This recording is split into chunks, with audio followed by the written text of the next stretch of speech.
Hello, hello, hello. Hello, hello, hello.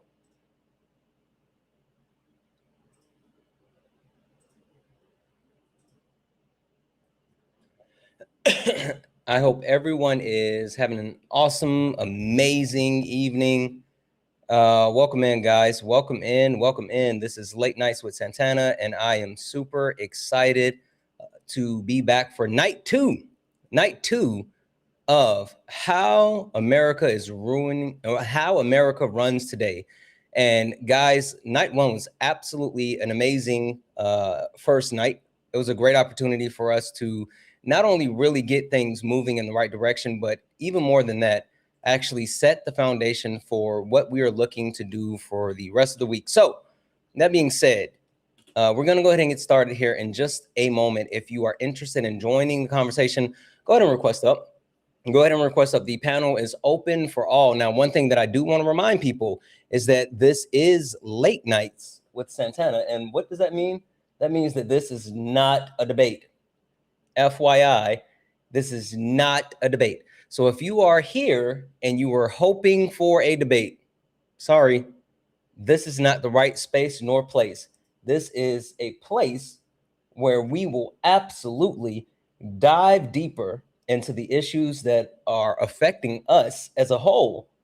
So if you are here for a great conversation, if you're here to learn, if you are ready to be a part of something amazing, then go ahead and hop in the box. We'll start getting people up here in just a moment. So make sure you guys are tapping the screen, sharing the live, sending your daily heart me. It's only one coin. It will boost the live and push us out to the FYP. I have the daily gift goal, which are the roses. So if we can go ahead and knock out the roses, that would be absolutely amazing. Please, please, please tap the screen, share the live, knock out the roses, send your daily heart me, share the live once or twice. All right, sharing the live absolutely helps, but more than sharing the live, we want to repost the live. Reposting the live helps so much. Reposting the live helps so much. So please, please, please go ahead and repost the live as well. If you are interested in joining the conversation, go ahead and request up. We're going to be getting people in here in just one moment, but you guys know how we do it. Before we get started, I need everyone ready, locked in. Let's get after it. Yeah, this ain't your regular panel. Nah, we speak the truth. Late Nights with Santana and Mama Jones watching. Better keep it clean. Let's go. Late Nights truth in the convo. Everybody get a seat at the table. From the block to the books, we mindful. No screaming, just dreams and the Bible. One mic, one voice, we build bridges from the heart of the hood to the world's big issues. Politics, pay, different cultures, but the real ones listen before they rebuttal. Late Nights with Santana, yeah. Mama Jones watching, so keep it grown. Ain't about flexing, this a purpose zone. Santana hold it steady when it might get hot, but we ain't here to fight, we here to connect the dots. Yeah, Late Nights with Santana. You already know. Late Nights with Santana. Late nights, no static. No highlight reel, this the soul's reflection. No shade throwing, just connection. From streetwise truths to deep reflections, we turn hard talks into blessings. They say they run the game, we build new rules. We here to heal, uplift, and break the old rules. They kept us boxed in, divided by fear, but you find us lined up when the truth appears. Yeah, weekly topics, hearts wide open. No judgment, just motion. Real ones are talking, no cussing. Cause Mama Jones still watching, no fronting. Yeah, Late Nights with Santana. You already know. Late Nights with Santana. Late nights, no static. Yeah, Mama Jones watching, so keep it grown. Ain't about flexing, this a purpose zone. Santana hold it steady when it might get hot, but we ain't here to fight, we here to connect the dots. Mama Jones watching, so keep it grown. Ain't about flexing, this a purpose zone. Santana hold it steady when it might get hot, but we ain't here to fight, we here to connect the dots. Weekly topics, hearts wide open. No judgment, just motion. Real ones are talking, no cussing. Cause Mama Jones still watching, no fronting. Guys, if you don't mind, tap the screen for me. Let's go ahead and knock out the pink heart post. You already know. I'm excited for the night. I'm really excited, and I hope you guys are as well. I hope everyone is ready to get this thing going. I need all of you tapped in. Late nights with Tapped in. Santana. Let's go. Late nights. Hey, Sorsha. Nights with Santana. I know I gotta write that You down. already knew. I know I gotta write Late that nights with down. How are you? Santana. Late nights. Guys, welcome in. This is Late Nights with Santana, guys. This is the second night of our wonderful panel discussion where we are talking about how's America run today. How does America actually function now? We understand that our country is, we're going through some turbulent times. And I know a lot of people may think that this is new, but what if I were to tell you that this isn't new, this is actually true? The systems that we live within our societies are systems that are created specifically to have us right where we are. We're going to have an amazing conversation this evening, night 2. So if you are interested in joining the conversation, go ahead and request up. The panel is open and we will bring people in. And once we bring people in, we will absolutely go ahead and get this conversation going. But before I go too far, I have to introduce my amazing co-host for this week, the one, the only, Super Solid. What up, Solid? What's up? Good evening. How you doing? Listen, Solid, let me have a real N-word moment with you for a second. Okay. Just me and you, right? All right. So management ordered us some Indian food, right? And she went into the bathroom. She was doing her hair and stuff, right? And she also started the dishwasher. And so the food came, and I wanted to try to eat before the live. And I realized that we didn't have any clean utensils. Uh-oh. Solid. I am nothing if not a problem solver. So, you know what? Listen. Listen. I will figure it out. Resourcefulness. Listen, this is what happened when you leave me alone. Like when she leaves me alone to my own devices, this is the stuff that I do. For sure. Y'all ain't had no nod? Oh, come on now, Solid. Pete. Just do it like the Indian homies do. Yeah. Okay. Bare finger that jump. Well, I started to, right? Use the because nod. My wife's Ethiopian, and that's how you eat Ethiopian food with W. Yeah, but like I didn't want her to be messy, and I might sneak off and get a bite here or there. Right. Yeah, it was either that or chopsticks. Yeah, you know what? Whatever makes you happy. Yep. You know what I mean? Whatever, however it work out for you. You know what I'm saying? Yep. That's why people wonder. Like, my wife often, I'll show up with something, and she'll be like, "Why did you get that?" And most of the time, the answer is, "Well, you were asleep, and so I was alone. And since I was alone and you were asleep, I made a decision by myself." It was an executive decision. I did what I had to do. It was. Yeah. Anyway, Solid, can you tell the people tonight, night 2, can you tell the people, 1, can you give them kind of a recap as far as what we're talking about? 2, can you kind of set the tone for the conversation for this evening? Yeah, believe it or not, we kind of got into like a surface level analysis of how social phenomena help to keep the economy running, right?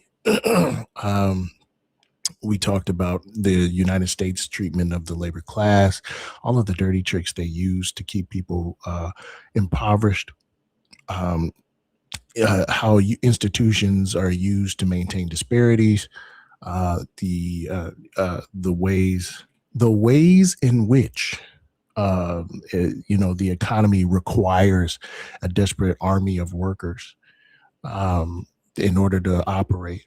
Right. So tonight, I think we want to get a little bit more into that, but I kind of want to I want to touch on some themes that are like brewing as well these days. Yep. Solid. I just got the feedback that you're kind of soft. So am I low? Yeah. I don't know if you're just speaking soft or because I can hear you okay, but I also have like everything up. But just want to make sure that the people can hear you. Okay, how about this? Because I'm all up in the microphone You all now. up in there now. You all up in there. I'm Listen, all in the microphone. listen. We here. We good. We good. Yeah. Yeah, I'm a soft-spoken dude. Mm-hmm. So until I'm not. Mm-hmm. Mm-hmm. You know what I mean? Until I'm not soft-spoken. Yeah. That's how I get down. So is there anything you wanted me to kind of touch on? No pause before we get started. Yeah, we're going to start bringing people in here in just a moment. So if you are interested in joining the conversation, go ahead and request up again. This is a panel discussion. So please, please, please be aware that we are not debating. We are not debating. This is not a debate. This is a panel discussion. And Solid, I know that with talking about a couple of things, so we kind of talked about the exploitation of labor when it came to the working class. Now, I know today we're going to get into the idea of the societal designs of economics. Solid. Yeah. There's a lot of different things within our society that actually separate us and keep us actually keep the class actually broken up. One of the things that I really like to talk about is the gender wage gap. Oh, yeah.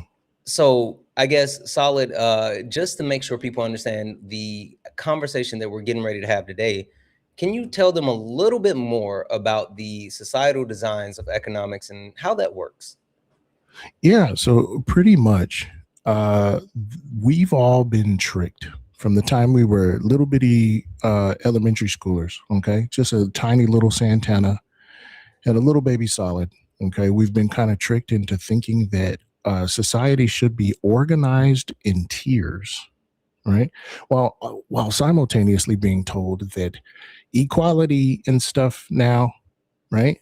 Meanwhile, we're told that meanwhile we're not told that I believe it's 82 cents on the dollar women are making for the same experience, same positions as men, right? Black unemployment has never been less than twice that of their white counterparts, right? We still have to advocate for, in federal buildings, accessibility. In federal buildings, we're still having to fight for accessibility, to include the just the one that came into everybody's minds when I said accessibility: wheelchair ramps. I'll say what now?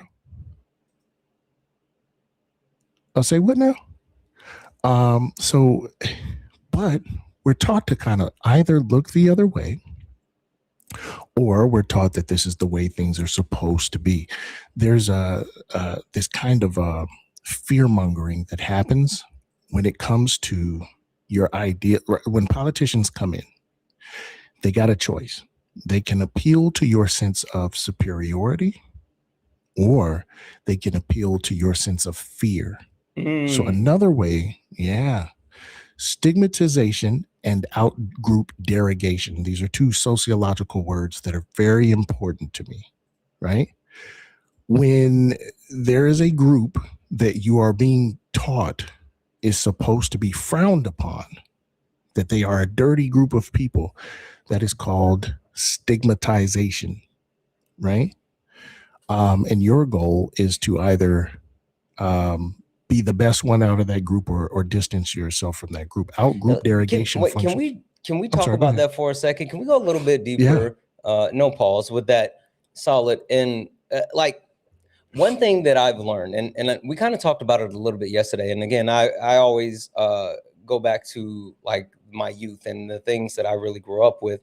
And I told the story about how within WWE, which was WWF at that time, they like the wrestlers got these contracts, but no one knew how much the other person was getting paid, right? And so since they didn't know how much was getting paid, the people ended up getting lowballed. The company had all the power and they lowballed the wrestlers, right? Now, Scott Hall and Kevin Nash are attributed with actually breaking that cycle and then getting like sharing the money in the contracts, right? As far as how much they were making. But then that opened up another door, Solid, which that opened up the fact that you started seeing who were the top guys, right? And so depending on where you fell within the card, yeah, you may know that the top guy is making X amount, but they had the ability to say, well, you're not that guy, right? You're not that guy, so you're not going to get that number. Heck, you're not even going to get close to that number.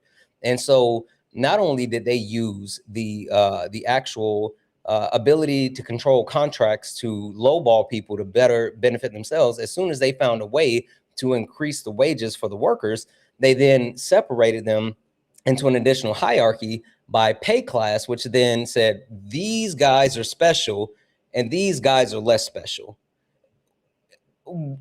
Was that something that was intended? Was it a natural causation because the workers found a way to somewhat unionize? Like, what do you think attributed to that? And is that like just a normal function?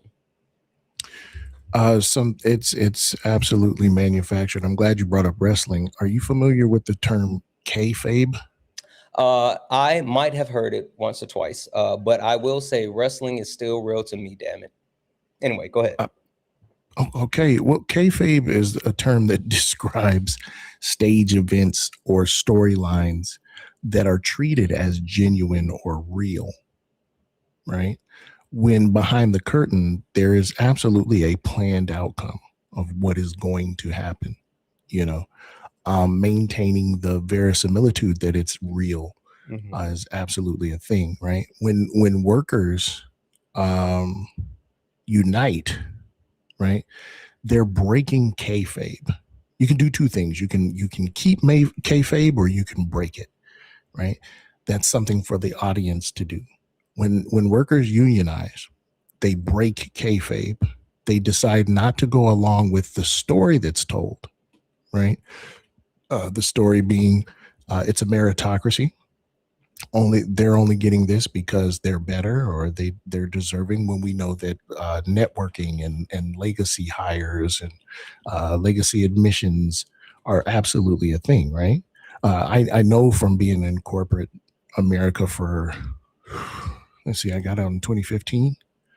So 11 years now. I know that a great deal of the places I've gotten is because I've been able to trick people into thinking I'm cool, right?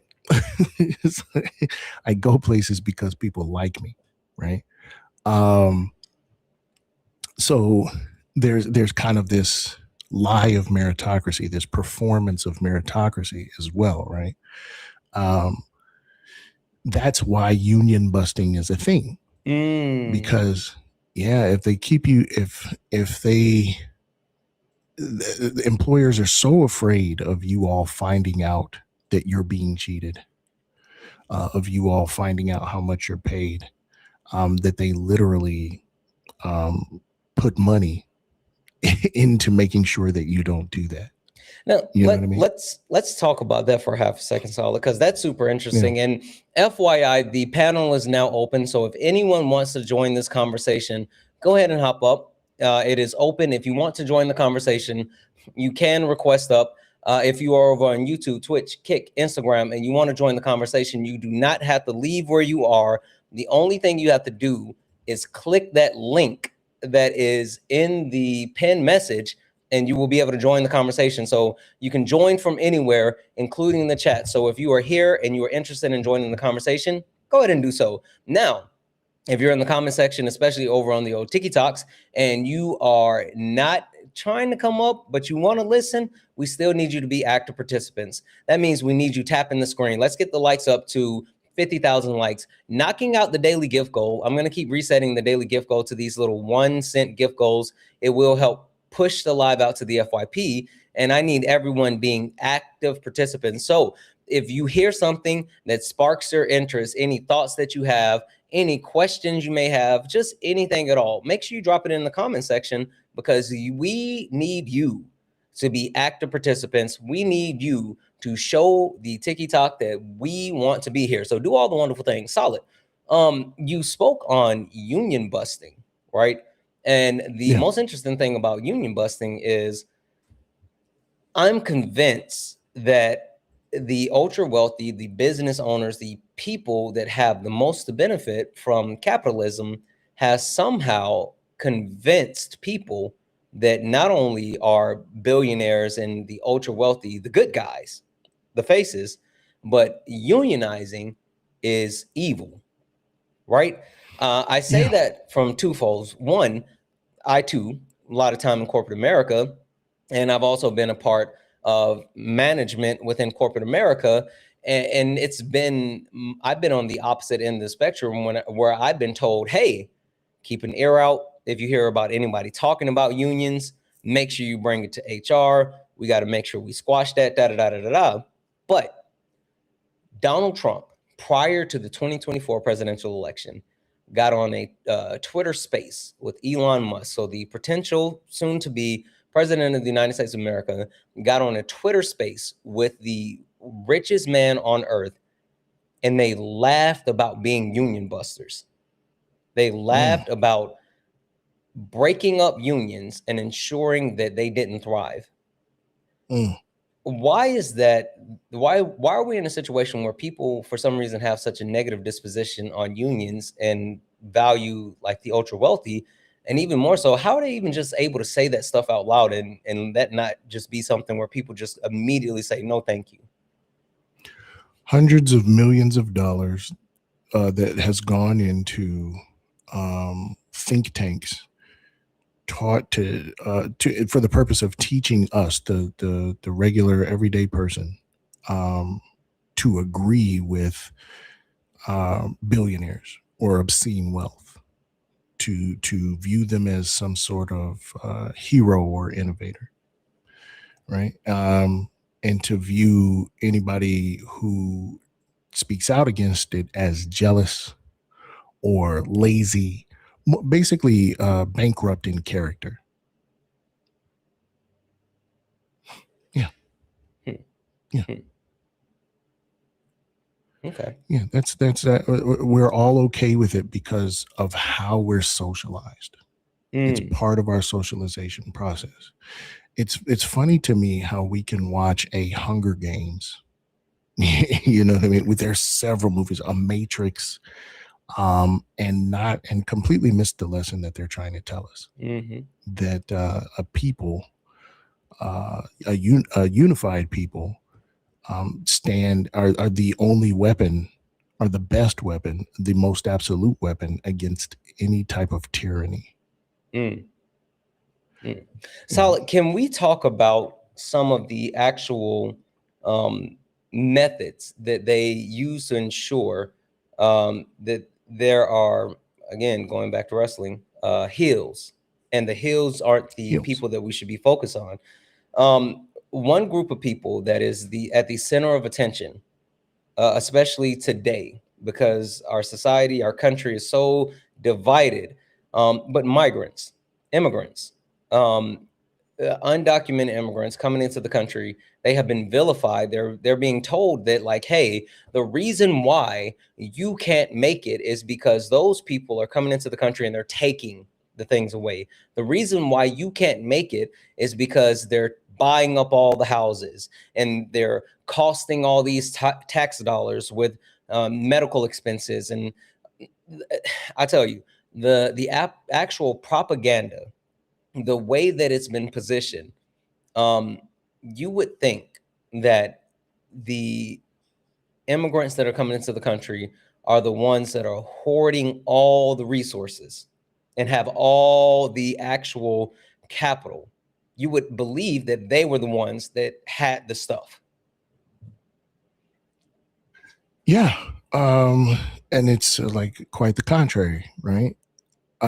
There's a joke that's not funny that I heard. It tells a story. It says there's a black guy, a white guy, and a rich guy, right? They got 10 cookies.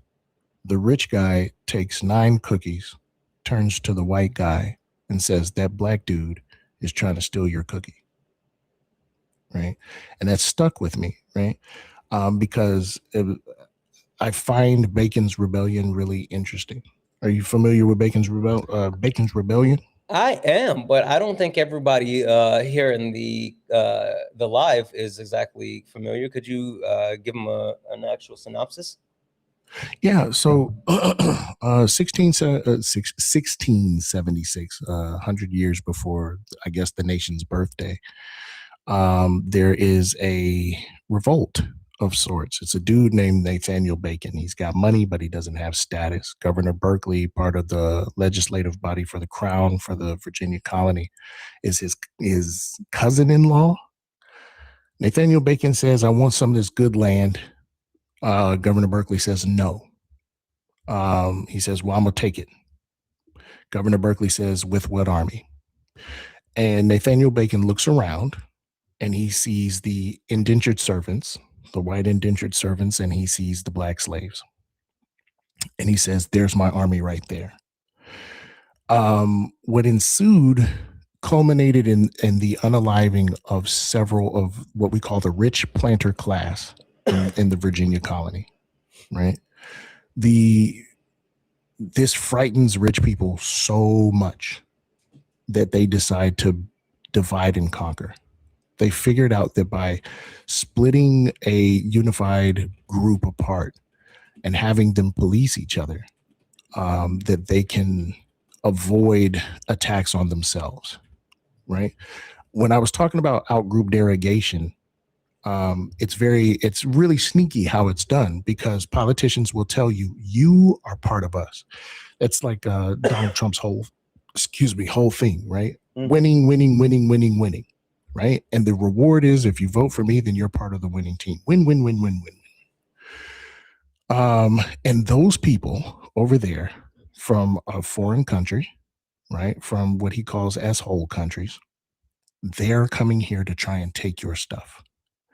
And if you unify with them, it's not bad for us, it's bad for you, because they're going to take all your stuff, right? They push the idea of the great replacement. They push the idea of immigrancy. Matter of fact, I'm gonna give you this challenge. Name me any point in American history where we didn't have a scapegoat. Oh, there's no point. Yeah. There's no point within American history. And well, never mind. I'll leave it at that, because I didn't want to give away too much, and I'm sure you're gonna say it. But go ahead, you got it.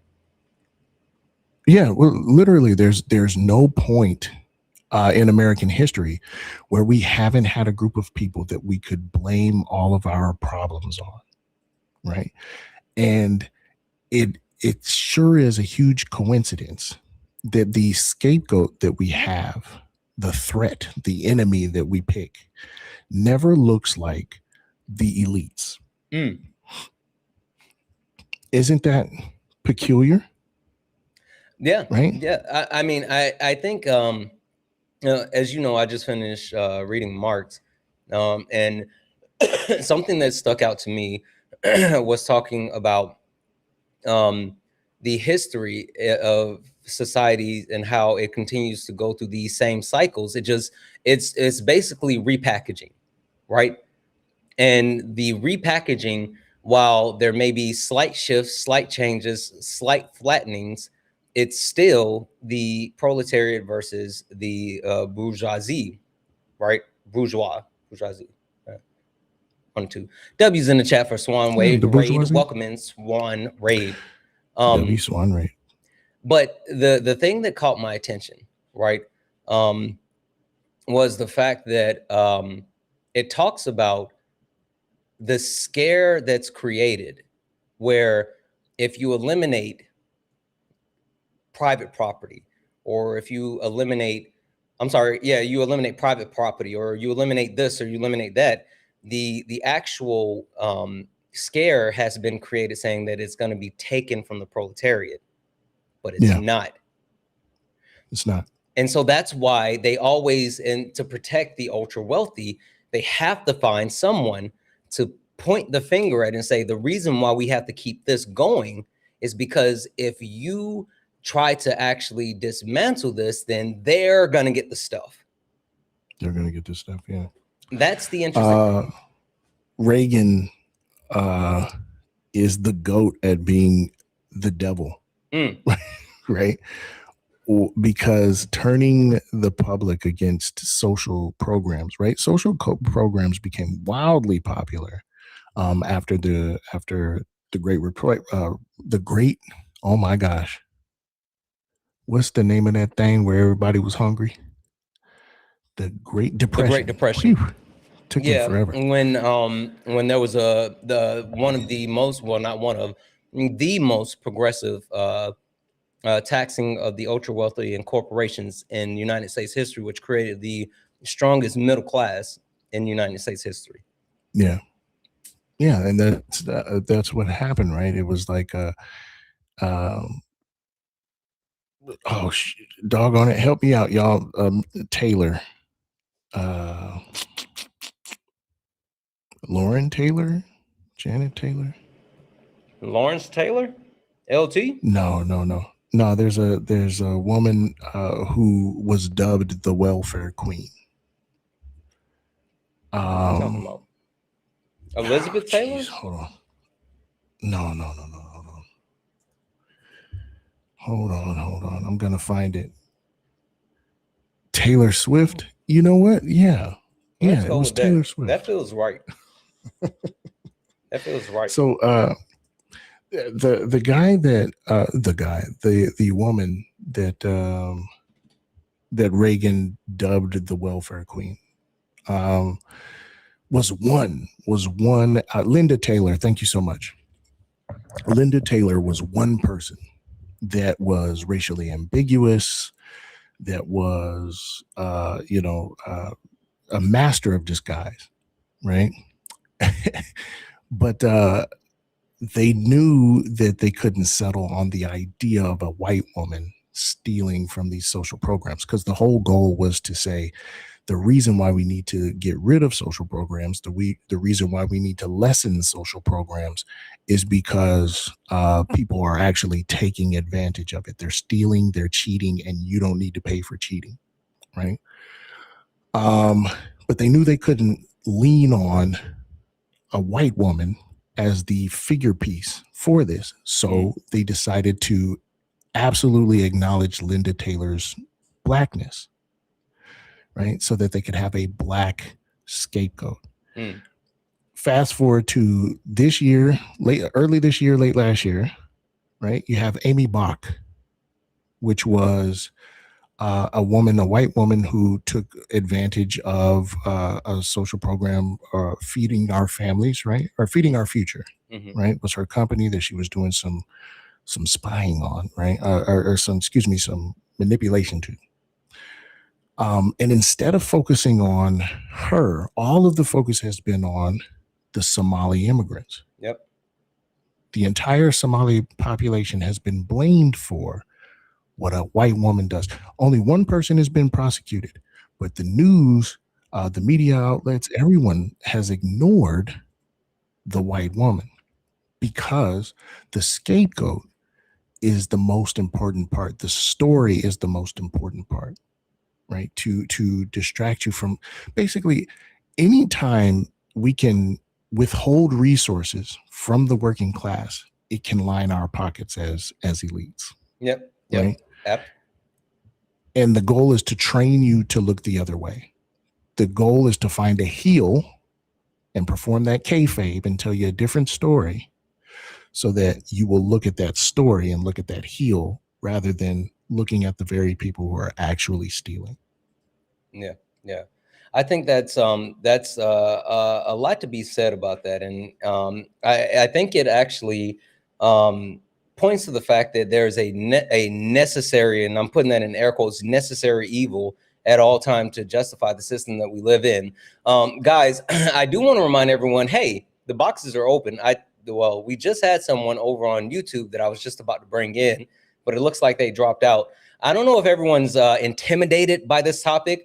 I don't know if everyone is like, oh, Solid got such a smooth voice and I'm gonna sit back and I'm gonna listen to Solid. Listen, I get it.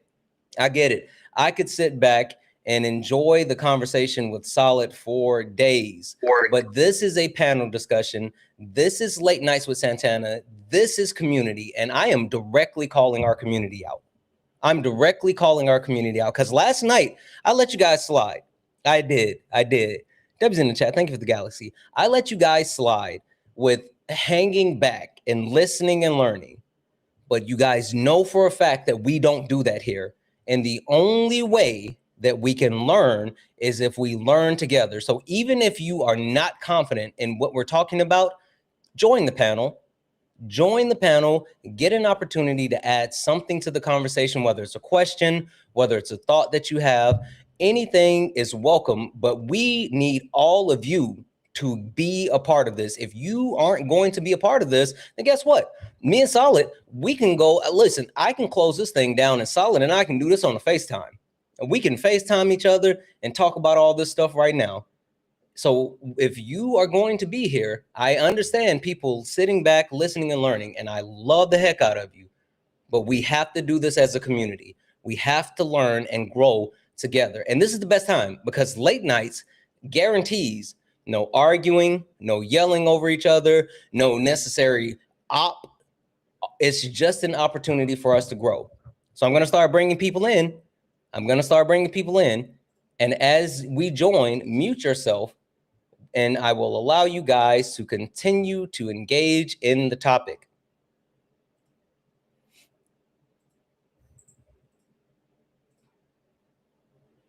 Ari said they want to be a op. Yep. 1 second here. All right. All right. That's Hello, good evening. Can you all hear me? Wait, who just spoke? Hello, can you all hear me? Hold on. One second. Yes, but hold tight. All right. I was just about to say, that's what I'm talking about. A ton of people just joined, including from YouTube. So we are G to G now. Let's do this. We're going to go around the horn and do a quick introduction, which is super necessary. We're going to do a quick introduction, and then we're going to dig into the conversation just a little bit more. So first and foremost, we're going to start with Nikki. Hi, Nikki. How are you? What's up, man? Hi, good, Nikki. Can you tell the people what is your current understanding of how America works today? And I think a bigger question is, are you happy with how society is currently working?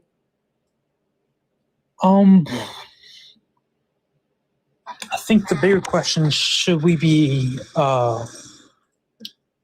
okay how we are right now? I don't know. I always want to be better. I think that's what we all want. I think we all want us to continually get better every single year, every single month. So I guess so right now. I think we are in a decent way right now. Okay. All right. And do you have anything to add to the premise as far as how America works? No, I'm just here to learn. Okay. No worries. Hey, thank you so much for coming up. 1 second here. Ari, I'm sorry. I didn't mean to skip you, Ari. I apologize. Ari, how are you this evening? Sure. Okay, Santana. I'm doing fine. How are you? I was better until you just did that. Come on now. Stall me out, Debo. Stall me out, Debo.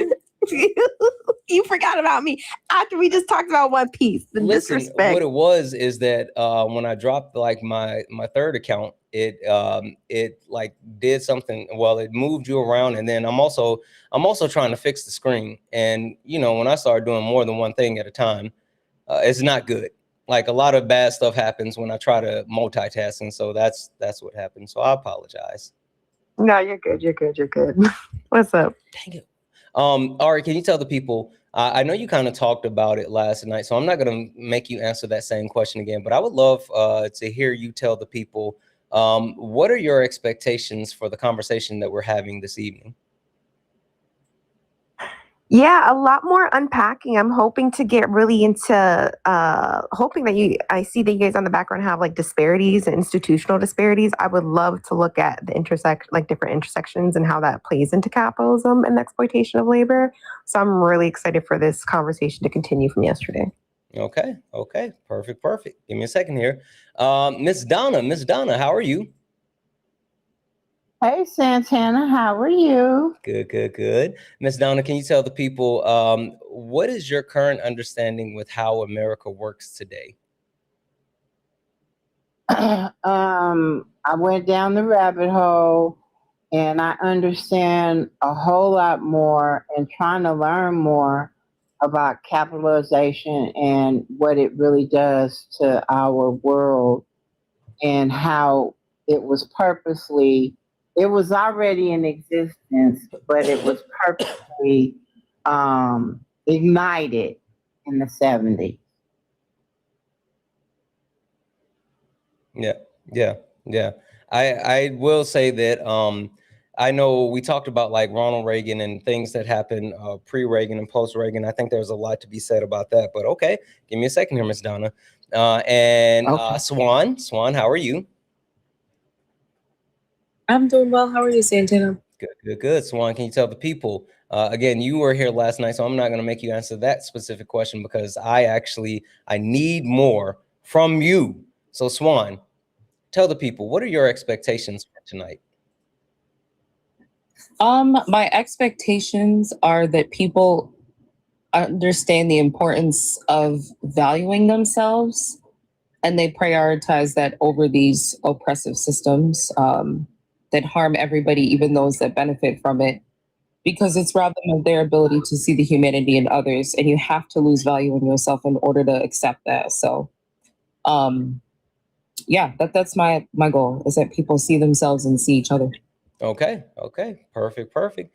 And last but not least, over on the YouTubes, we have Infinite Content. Infinite, how are you?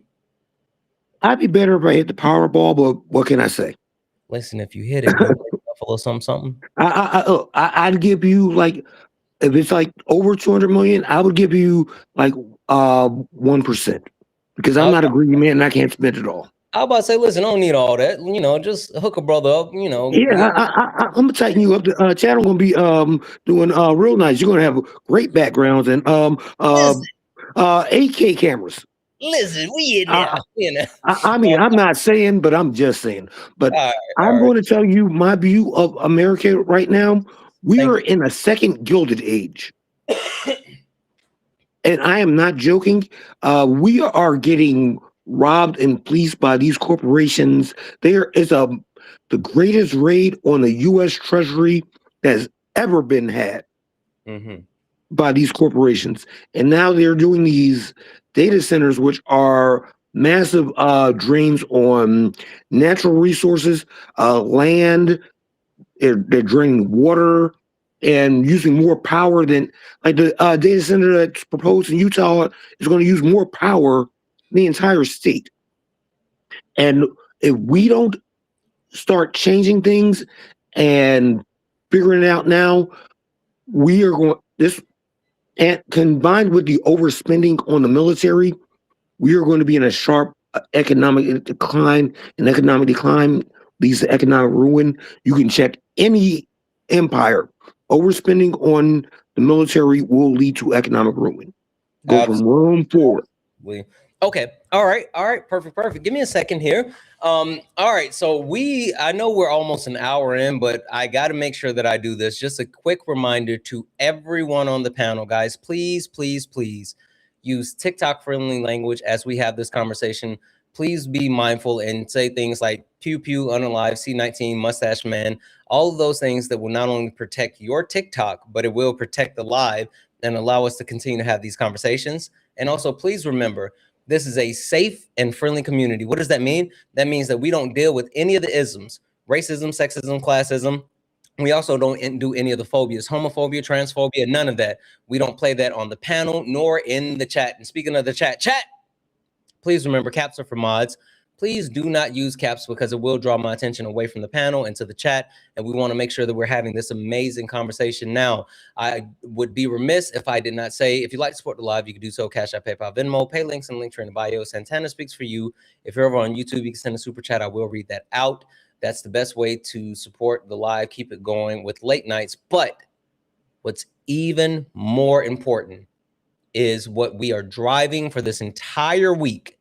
What we are driving for this entire week is the initiative for Solid. Solid is putting together a fund to do a film that highlights the 2nd 16 Infantry Battalion, which was the battalion that he was a part of, and which was also the battalion that stormed the beach of Normandy, but specifically highlighting the Black soldiers that were a part of that battalion who did not have an opportunity to have their stories heard due to the amount of racism that they had to actually endure and experience. So the actual donations go to the GFM, and I'm just going to say it, GoFundMe. It goes to the GFM, and you can donate through a multitude of ways. So if you check the link that's in the poll, if you check the link that's in my bio, you check the link that's in, my link tree. If you check the link that's in Solid's link tree, Ari's link tree, Swan's link tree, Petty's link tree, it's all over. So please, please, please hit those links, and I will be tracking all of the donations throughout the evening. So guys, please, please, please go over there, show Solid some love. Let's do this as a community together. All right. Now, that being said, Solid, I'm going to give you the floor, and I'm going to let you guide the conversation. You can go in whichever direction you want. We have an amazing group of people who have a wide, vast understanding, from people who are just trying to learn to people who have more knowledge. Who do you want to start with, and what do you have for them? I want to hear from Swanberly Maria Cortez. I'm so sorry. Here's my thing, right? We know that people play with the economy. They steal stuff, right? That there's inequality, right? Have you considered how social phenomena help the economy get messed up, i.e. like patriarchy, racism, ableism, things like that? Have I? Oh, yeah. Well, these systems, they impact the ways in which we behave towards each other. Because a lot of people will say, it's the elites, it's the 1%, they're the ones that are benefiting from all of this, but that's not true, right? We know that when it comes to the maternal and infant mortality rate for Black women and infants being 3 times higher than that of white women, that's not because the elites are in the room delivering these babies. It's the doctors and nurses. We know that when in our education system, young Black children are getting kicked out of the classroom 3 times more than their peers when exhibiting the same behaviors, that's not because of the elite. That's the direct impact, right? And how we've been conditioned, how these teachers have been conditioned to treat young Black children, how they're not necessarily really seen as children. So I think we have to understand, we tend to hear this argument when it comes to like interpersonal racism often, right? People think that, well, if it's interpersonal, then anybody can, perpetuate this level of harm, which is not true. When we're constantly taking in this information and our lives are shaped, how we're conditioned, all of those things, you're going to see the impact of how these systems function play out when we interact with each other. This is going to sound kind of silly, but the term Karen exists for a reason. We knew what a Karen was before a Karen became a Karen. This is someone who has the backing of a system that she can utilize and weaponize in any social situation that she's in to manipulate that situation so that it will fold towards her and in her favor. And people have lost their lives because of it. So I think it's important that people do understand that these systems definitely impact how we behave towards each other. Yeah. Do you think that there's an economic use for a Karen? Absolutely. Yeah, I think, like, for example, let's say you're in a public area, or no, let's say you're on vacation, right? Because you've seen this instance before, right? You're on vacation, right? And you are a Black person or a person who maybe doesn't look like the Karen. And I think that a lot of times what we see is in those situations, that Karen will manipulate the situation to get that Black person and their family out. Why? Because society has taught her that they are dangerous, they are harmful, they're problematic, they're thieves, they don't take care of their kids, this, that, and the third, right? And people will watch these situations and they don't do anything. They don't intervene. they don't tell her that she's wrong. I think I've only heard of maybe one instance to where even after the episode that a Karen will have, where she talked about the fact that she felt horrible when she saw her behavior played back to her.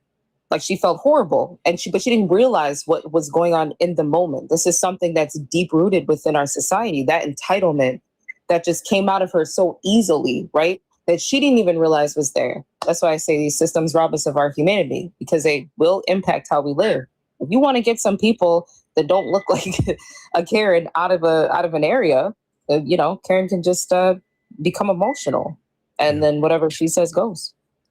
Yeah, there's a psychosocial phenomenon called learned helplessness, right? And I think a repeated messaging that you are not good enough or don't belong in certain places could absolutely influence you to believe that perhaps you shouldn't apply to a certain job, or perhaps you don't belong in corporate America or at a certain employer. So yeah, 100%. Ari, there's a thing called, I'm sorry, am I skipping? No, Sal, I would just like to say, can we go in order? Because I would like to get for sure, the other ones involved as well, and kind of,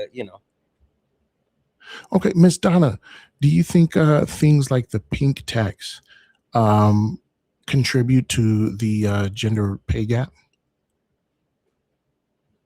Can you elaborate? I was just about to say, Ms. Donna, are you familiar with the pink tax? Probably not the term, but probably familiar with the action. Yeah. So you can go into any bathroom in any establishment, right, and find totally free, completely free booty paper. Okay. I mean, if I wanted to take a roll, if I knew how to take a roll, I could just take the roll home with me, right? However, it's much more difficult to find a bathroom that has sanitary items in it. Women are expected to pay for their menstrual items, their menstrual, pads and things like that, right? Things like that. I feel like if we're in the interest of maintaining, sanitary conditions or whatever, right, providing for people. Got you. Those things should be free, but not only do you have to pay for them, they cost a good bit of money, right? This is a societal setup. This is a product of just patriarchy and misogyny, just saying like women are less valuable, and so it's not. It doesn't help us in any kind of way to provide sanitary items or menstrual items for women, right? That extra tax is called the extra payment that they have to make is called the pink tax, right? Do you think that kind of contributes to things like the gender pay gap or the wealth gap? I'm sorry. Oh, absolutely. And I mean, even from long time ago, I always had an issue. It never sat well with me that we had to pay for our personal items like that. I always felt like those should be provided. Absolutely, I agree with you, Nick, and then Ari. Either one of those questions that you want to touch on, you're absolutely welcome to do so. And just to kind of narrow it in, Nikki. Yeah. Before Solid gave that recap of the pink tax, have you heard of that? No, I just looked it up myself. I had no idea what that was. Okay. Now, understanding, and I know you did kind of a high level search, which no one's faulting you for that. Heck, I actually commend you for doing that. That's actually great. How do you think that adds to women being looked at as quote unquote second class citizens in our society when there is a exorbitant tax that's placed on them just for being women? Well, I mean, how much money are we looking at they're spending monthly, yearly? I wouldn't know. Yeah, You'll have that on. Okay, I'm trying to understand where you're going with that. What do you mean? Are you trying to quantify how much of a burden that is, or No, what exactly are you saying? Because us as men, we have to buy our own. I say we're protection that we have to use? Can I say that on here? it's as much as a cable bill, phone bill. The average is $108 to $112. Yeah, and Okay, so the thing, not only because a lot of people, and Solid gave a great analogy, but when I try to keep it simple and think about this one of the most easiest ways to think about like the pink tax is thinking about razors, right? The companies that manufacture these razors, they manufacture the exact same razors from the exact same line that are made the exact same way. The only difference is one set of razors are black and one set of razors are pink.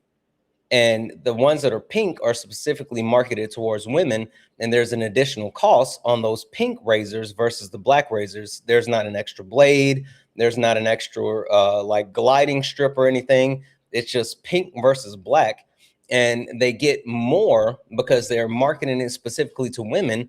And it's a way to target women in order to generate more money. So again, the question I have is, why do you think it's acceptable, or why do you think the way that society has it set that women are disenfranchised when it comes to basic things just for being women? Well, you also have to look at that women, they use those products way more than, I'm just talking about razors. Women use razors way more than men do. On a 2-a-day basis. Now they have their own opinions on it. You think they use a razor twice a day? No, I don't know what I think. Some women are different. Some women don't really care that much about it. It's all what they believe. But I believe, if I'm wrong, I believe women have to shave so much more than men do. So there's way more of a demand for it. Well, I will say, I think it depends on the individual person. But the point being is like, unless Solid, Ari, Swan, unless you guys have something that I don't know about, I have not heard of a study that says women shave more than men. Well, it's not just razors, right? Like, okay, so the way the wealth gap is for women, right? As a single, never married woman has 8 cents on the dollar of wealth per the average single, never married white man, right? So like there's less disposable income there. Not to mention they're paying for birth control. They're paying for sanitary items. These are things that are specific to women and femmes. These are like, of course, they're going to be using the feminine products more because they're women and femmes, right? The idea here is that you pay people less. You have people with less wealth, right? And then we've all kind of accepted as a society that they also should just have to pay for the things that are natural to their bodily function, the things that the maintenance of their bodily function, they just got to pay for that. And it's absorbently more expensive than it would be for, we get prostate check when? I still haven't had mine. I'm 40. It's right? Like 50 or 60, somewhere around there. Yeah. And it's not going to beat me over the head. You know what I mean? Whereas, there's gynecological study is like much less funded than things like ED medication. You know what I mean? But these are things that we've just kind of rationalized and normalized in our head and just said, hey, that's just the way it works. It should be more because, women more complicated. Women got weird bodies and shit like that. Like, I'm sorry, Mama Jones. Sorry. And so that's what I'm curious about. I'm curious about like who all has ever put any thought in toward how socially we are perpetuating inequity economically. I mean, I can't answer that because this is the first time I've ever heard of pink tax. So someone else can take that. Yeah, I'm going to pass it to Ari. Ari, I'd love to hear you chime in on this. Yeah, this is like one of my favorite topics. So like annually, because it was asked about annually for women, that's like an additional $2,300 a year, right? On top of we're talking about now childcare expenses as well, because women are most like that's a big ass spoon, Santana. I'm sorry, I couldn't help but see. Look at My wife left me alone to my own devices. So you use the soup spoon? The dishwasher is going, and that was the only one that was available. I'm sorry, I could not focus on that. I apologize, y'all. That's what happens when she leaves me alone. I told him bare finger that junk, but this is what we got. So this is why, W management in the chat, because management is so fucking needed. Oh, sorry, Mama Jones. Management is needed. Send help. Look at that. Women's labor at work. If it wasn't for management, you'd be using a regular spoon right now. But yeah, so with regards to the paying tax, it's $2,300 a year additionally for femmes individually. So consider if like you have a household now with mothers and daughters, all like I had a household. It was me and my 3 sisters and my mother, right? So all of us need sanitary items. That's that many items per person in that household, right? That have to be maintained. So there's that. We're also talking about like occupational segregation with pink collar jobs versus blue collar jobs, right? And the steering socially of women into quote unquote women's work. A lot of people don't know this or didn't pay attention to this. How important childcare providers came to the front and center during COVID, during COVID, right? People recognize that we needed essential workers like EMTs and first responders to go to work, but who was going to care for their children, right? And then people think childcare providers are just babysitters, but no, they actually have like CDAs, which are early childhood credentials, to be able to do what they do professionally. But people don't recognize when you look up the average wage of a childcare provider, most of them are BIPOC women. The first childcare providers in the United States were enslaved Black women and Indigenous women. The first child care centers were in New York for laborers, for immigrants, and things like that. So bringing it back to immigrants. But the average wage nationally for a child care provider, $15 an hour. But remember during COVID, look it up right now. The average wage nationally, remember this, and this is actually my field. This is my jam. This is my bread and water. Yeah. May I? 15.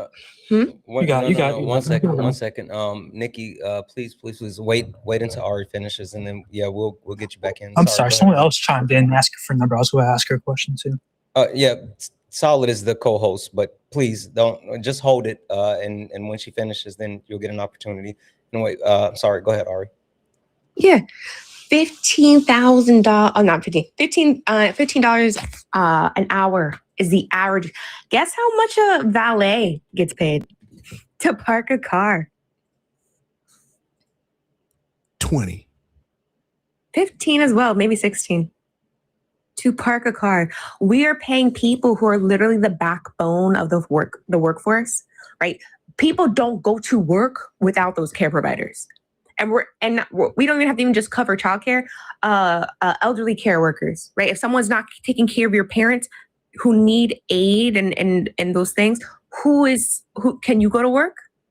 You can't, right? So we're talking about how important care work is and pink collar jobs and how much respect we pay them. We pay them the same amount as to park a car. And if you guys look at the NEAR study, there's a NEAR study that's done every year by Rutgers University, where they point out the differences in child outcomes due to access of early childhood education. Those providers you're paying $15 an hour to, right? We see children excel by leaps and bounds in terms of overall life happiness, college acceptance, high school graduation, going into a full-time career path, things like that. In terms of success metrics, they excel by leaps and bounds for children who have access to early childhood education. But we pay those providers because they're women, majority brown and black women, right? We only pay them $15 an hour, right? And we see occupations also change, like education. Education originally was mainly done by men. Even primary school was mainly taught by men. And then we saw a shift in it being overwhelmingly women in the primary education system. We saw wages drop because women entered that space. Same thing with tech, the vice versa. Originally, it was women in tech doing coding. Then it shifted to men and the wages went up. The second women walk into space, the income goes down in those fields. Occupational segregation and steering plays a huge role into how we socially engage. And then when women enter blue collar jobs, they are shunned or even unalived. We've seen this happen time and time again. And recently this year, and I'll close on this, a woman was literally just beaten with her own sledgehammer to death by a colleague. That is social steering that plays into the oppression of women. And if we don't think this also affects Black people, ask yourself why we overwhelmingly see Black people in sports, Black men in sports. Yeah, absolutely. Absolutely. Solid. I'm going to give it back to you. And I think Nikki had a question, but I also want to make sure that we get Infinite in on the conversation as well. Yeah, let's put a smooth 60 seconds on Nikki. I just wanted to ask, where did she get her number? She said, I think 2,300 for menstrual products yearly for women. I wanted to ask where she got that from. Okay, while they look for that, infinite content. There is a how you doing, by the way? Are you there? Oh, can you hear hold me? Hold on. Papa, I forgot can that you hear me? Oh, okay, for sure.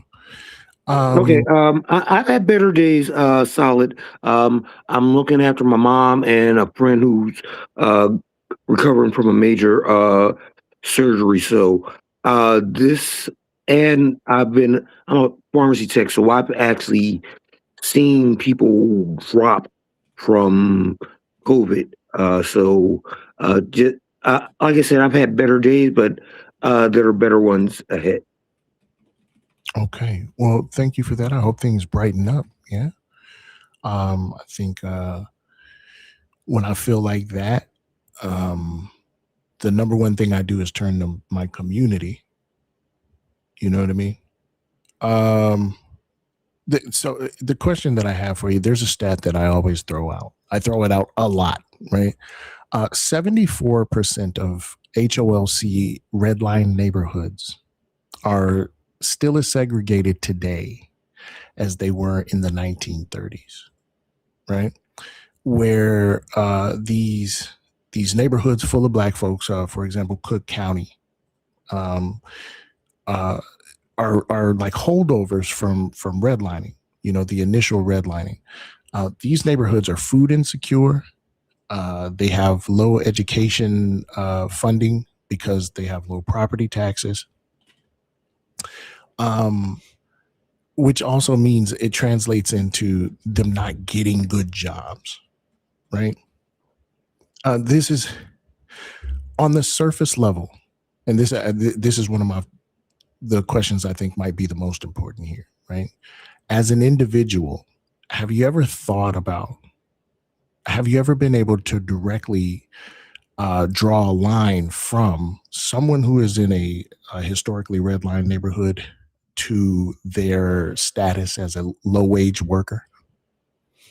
I absolutely have, and I can explain it on multiple levels. And for the previous person on the panel who said that it's not done by the elites, it's absolutely done by the elites, because the elites own the politicians who make the policies for, first off, at-will state employment, coming up with policies for school to prison pipelines, and things like that. So I didn't know the exact phrase of the pink tax, but I know that women have been paying more for services because I've seen it just simply going to get my shirts pressed and cleaned at the dry cleaners. I can get 6 shirts done for like 20-25 bucks. I see a woman bring in 3 blouses and it'll be 40 bucks. So that's a pay inequity right there. Not to mention what they're paying for feminine products and other healthcare costs that they have to pay. And on top of that, the main thing that the elites are doing, I'm sorry, I'm going on a tangent right here, but I'm going to bring it back in, is that they have us fighting against each other while they've got their hands in all of our pockets. They demonize unions while they're moving factories out of union areas. And it's been a historical pattern. They'll move them from union cities down to cities in rural areas where they have weaker union law and protections, and then they move them out of country. If I'm lying, please somebody show me the evidence. And their incessant greed, and you can go take a map and show worker productivity versus worker pay, going back to, I want to say, about 1972, and you'll see that gap has just been increasing. And that gap is stepped by the rich from the workers. I'm sorry, I have a lot on my mind, and I'm trying to concentrate it, but I don't. When it comes to the redlining thing, they've been redlining and working on a divide and rule plan with Black and brown communities for years. Which communities have the railroads go through it and the highways go through it? Yeah, let me hop in there. I want you to be able to. I want to make sure that we can get a chance for everybody to pass around. Or if you want to tell me what that is, I can put it on the screen if it's more convenient, or I can blow this up, whatever works for you. Oh no, it was just the source he was asking. It's literally, if you just look into the pink tax, this is it. This is the source where it literally names out the 23,000. There's another source that says 23,000. Sorry, 2,300. There's another source that says 1,300. Overall, it talks about the exploitation of like goods and services that women additionally, or people with uteruses additionally, have to pay into just to exist. What's it like counting on? Because I'm looking at SALT, SAALT. Study, and they're saying, if you want the specifics, you can find me on my platform. Like, this is like feminist stuff. Okay. I think the big thing to take away from that, Nikki, is that we're introducing the topic so we can talk about the broader topic. We were given a specific example. I don't want us to get hung up on talking about the pink tax. It's just one thing to highlight the overarching topic, which is the societal design of economics. So real quick, Santana, I think this is actually kind of important. May I? Yeah. Actually, I'll do this really quick, guys. W's in the chat. Excuse me, W's in the chat. I'll say this. Abby sent a $5 donation saying, sorry, I can't donate. I can't donate that much, but I love solid movie idea. Love you, Santana, and your new song. Thank you so much, Abby. I really appreciate the heck out of you. W's in the chat for Abby. Thank you for the 5. Guys, just a reminder, if you are going to contribute, please go directly to the GoFundMe. You can check the link. It's in the polls. It's in Solid's bio. It's in my bio, in Linktree in my bio. It's in Ari's. It's in Petty's. It's all over. Please go directly there and donate. I'll send that $5 over Abby. But guys, please go over and donate directly to the GFM. So far, since the live started, there's been a contribution of $35. Solid, can you tell them kind of a quick synopsis of what we're raising the money for, and then roll right into what you were looking to do?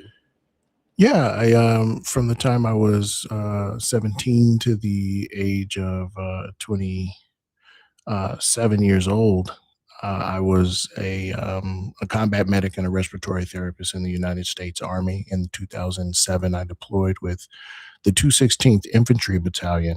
The entire stretch of time, I experienced racism in a myriad of ways, and still not as severe as some of my cohorts. Um, d- my goal is to do a mini documentary centering the voices of Black soldiers from the 216th Infantry Battalion, so that they can just kind of like do some healing and be heard and be validated. So if you're into that type of thing, I greatly appreciate uh, everything you send. Yeah, I think it's wonderful. I think we can hit the goal. The overall goal is 25K, and I think that we can absolutely hit it. Now, Nikki, it sounds like you're having a little bit of trouble believing this number. No, what I did, because I thought that was crazy, if that is true. I looked a couple studies, and they're saying like 1,500 for a decade, and like $12 for a month. Let's see, that's my basic studies that I found. One, it's called SALT, AALT.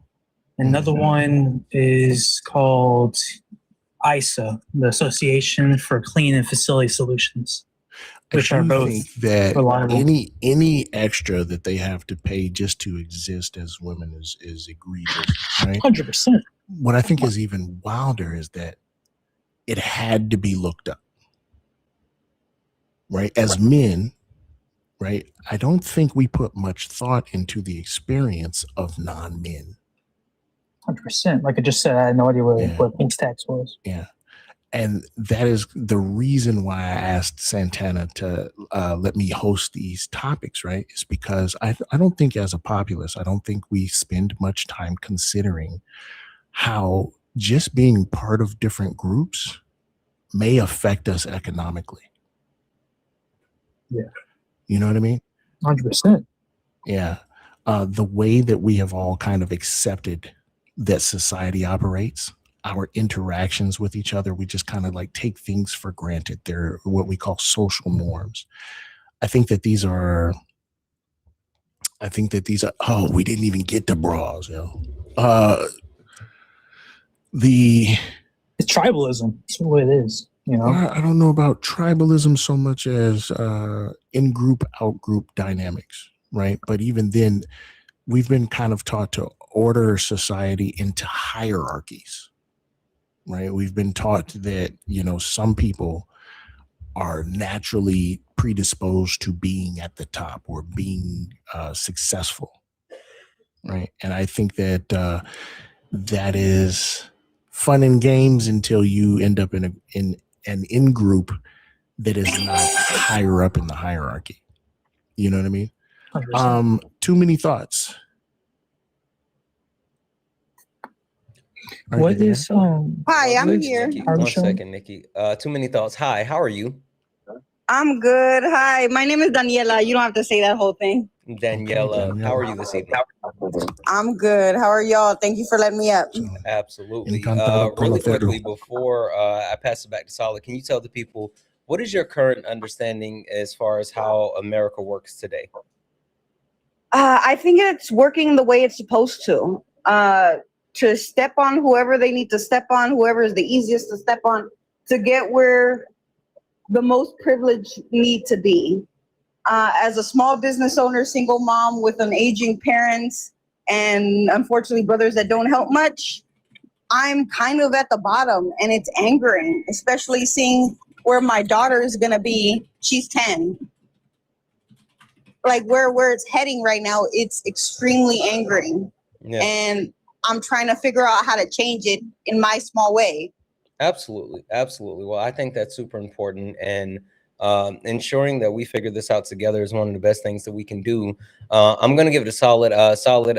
Do you have something specifically that you want to ask her before we continue to pass it around the panel? Well, yeah, encantado conocerlo. I wanted to ask you about pretty much the same thing, right? Have you put much thought into how like these social hierarchies really affect people financially?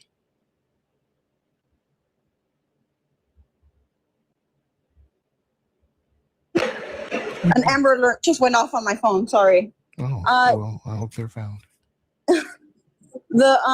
Yes, to a certain extent, because I watch Santana and Dean and Parker pretty much every day. And my whole life, I've always been they're not after us, but we're not being treated fairly, annoying person. So yes, I have thought about it, but I think now as a mother, it's more angering than it used to be.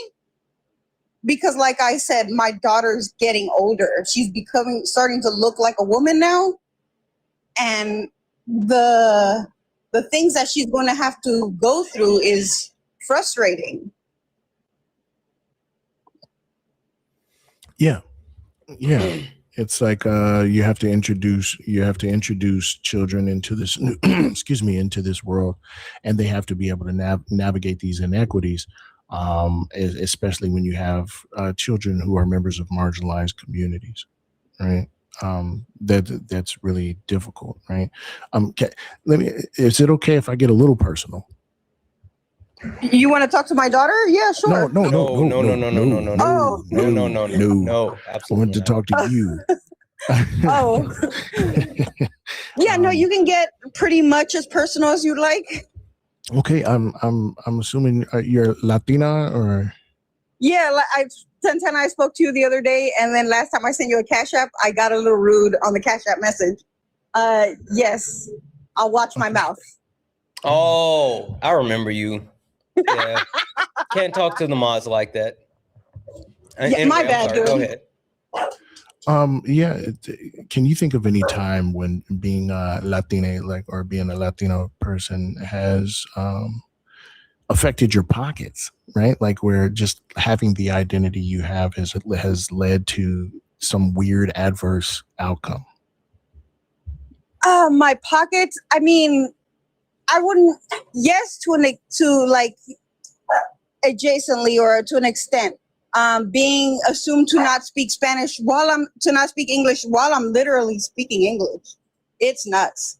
And then obviously knowing that I'm being offered less at a job. I have my own business now, so that's not really a thing. But like as a woman in a male dominated field, the look that I get and the expectation to get paid less because I'm a woman is also frustrating.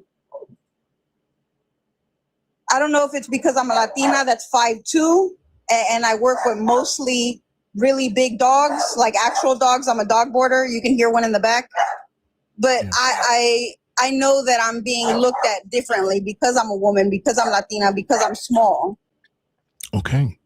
I appreciate that. This is a question for every panelist. Is there anybody here who thinks I'm blowing smoke? I don't think you're blowing smoke at all. Do you want to add more to that? Oh, the reason I don't think that you're blowing smoke is because you're bringing up questions about material issues that affect people on the ground level and in the pocket level. And the pocket level is very important right about now because I've seen gas go up 60% in Philly since January. It's $4.80 now around where I'm at. It was $3 at the beginning of the year. Ms. Donna, I saw you come off mute. Did you want to add something to that? Yes, I did. It's like when Solid first asked the question, and now that I've heard more, it's now I realize how deep the pink tax is and how it has affected me in my work scenario pretty much all my life. and realizing that I was getting paid less than men for the same work in the financial bookkeeping accounting industry. Yeah. The reason why I'm bringing this up is because the feminine product industry, right, or the menstrual product industry, the feminine product industry, the pink, it is an institution, right? And this is just one example that I have of institutions being designed to maintain a social order. And the purpose of that social order being maintained is to make sure that there's a lower class of people. You know, I think that it's absolutely a purposeful thing that women, especially Black women, are seeing less wealth and seeing less wages.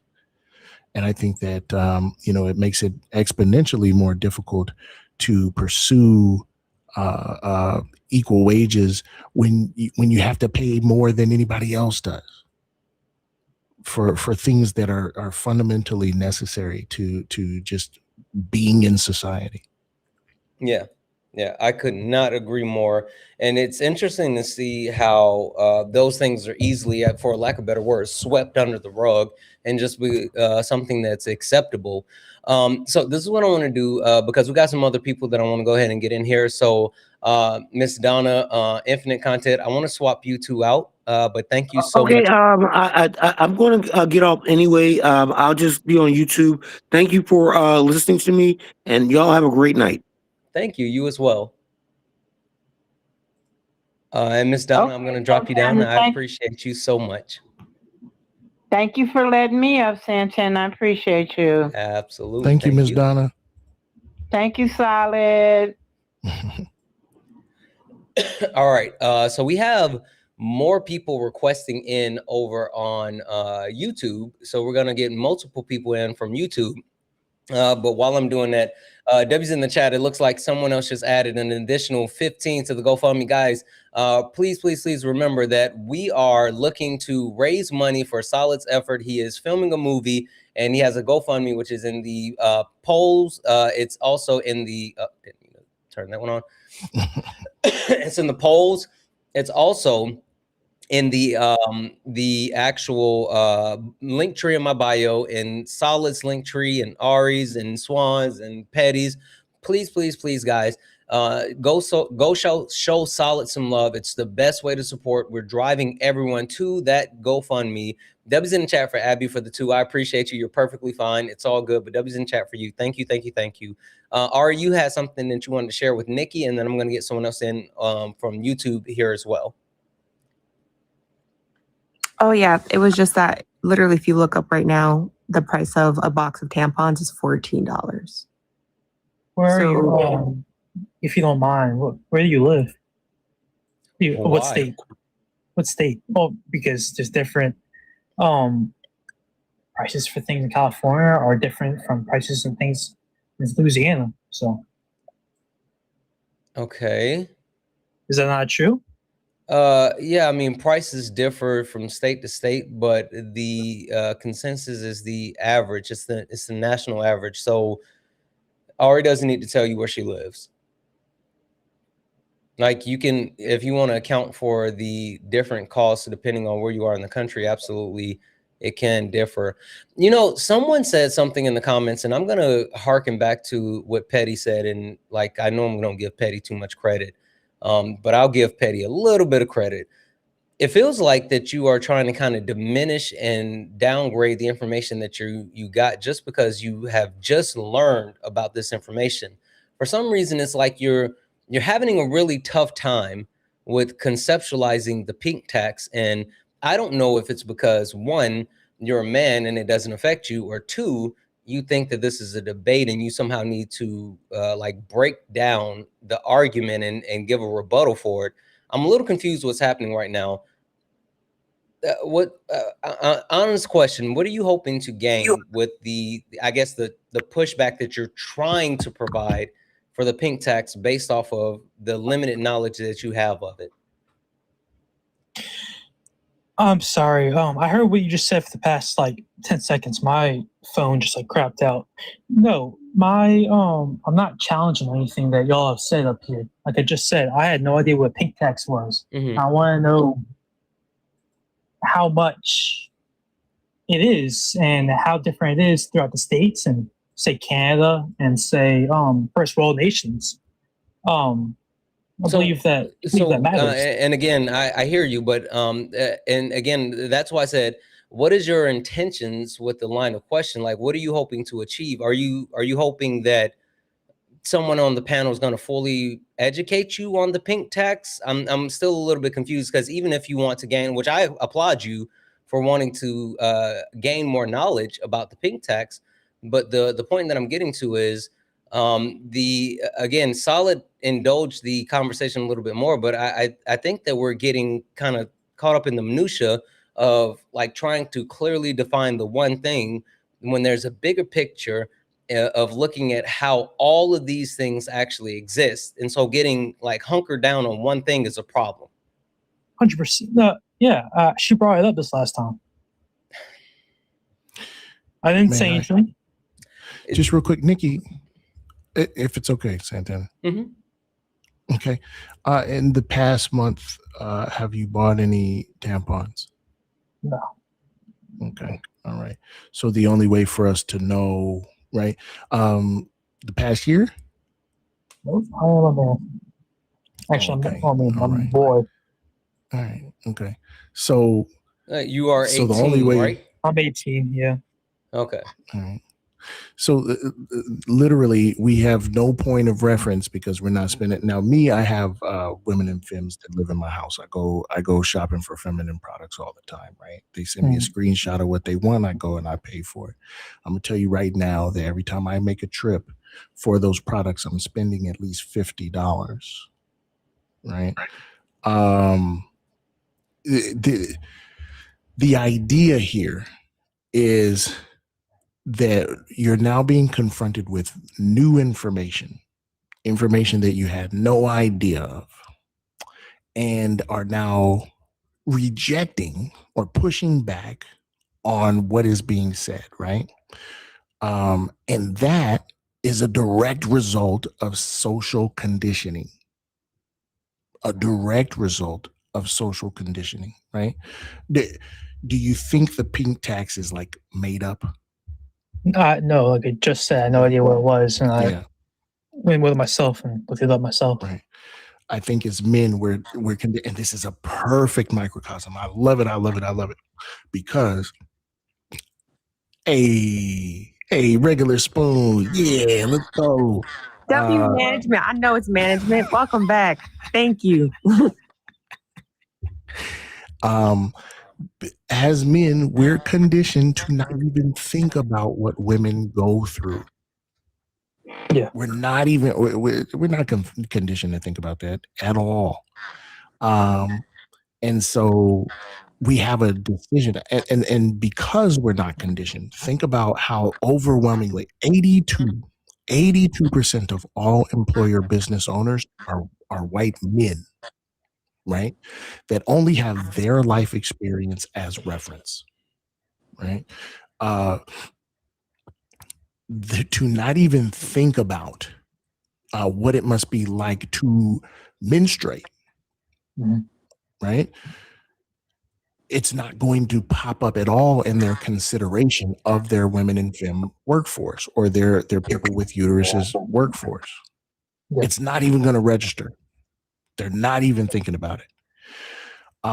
Now, if you're pushing back and you just got here, imagine what the employer is going to do, and imagine how that's going to affect those workers. And this is the absolute crux of what I'm doing here. I wanted to display to you all how our social conditioning can lead to economic inequity. Right now, our Gini coefficient is at 0.3. 0.48. I'm sorry, 0.48. That's high as giraffe tail. Okay, it's super high. That means we have a gross amount of inequality, a gross amount of inequity in our country right now. That means that wealth is consolidated into the hands of a few, and they absolutely depend on us to not be speaking to each other, us to not be experiencing considering the experiences of people who are different from us, so that they can absolutely capitalize on people having worse outcomes, less access, more hurdles. All right. The denial, yes, absolutely.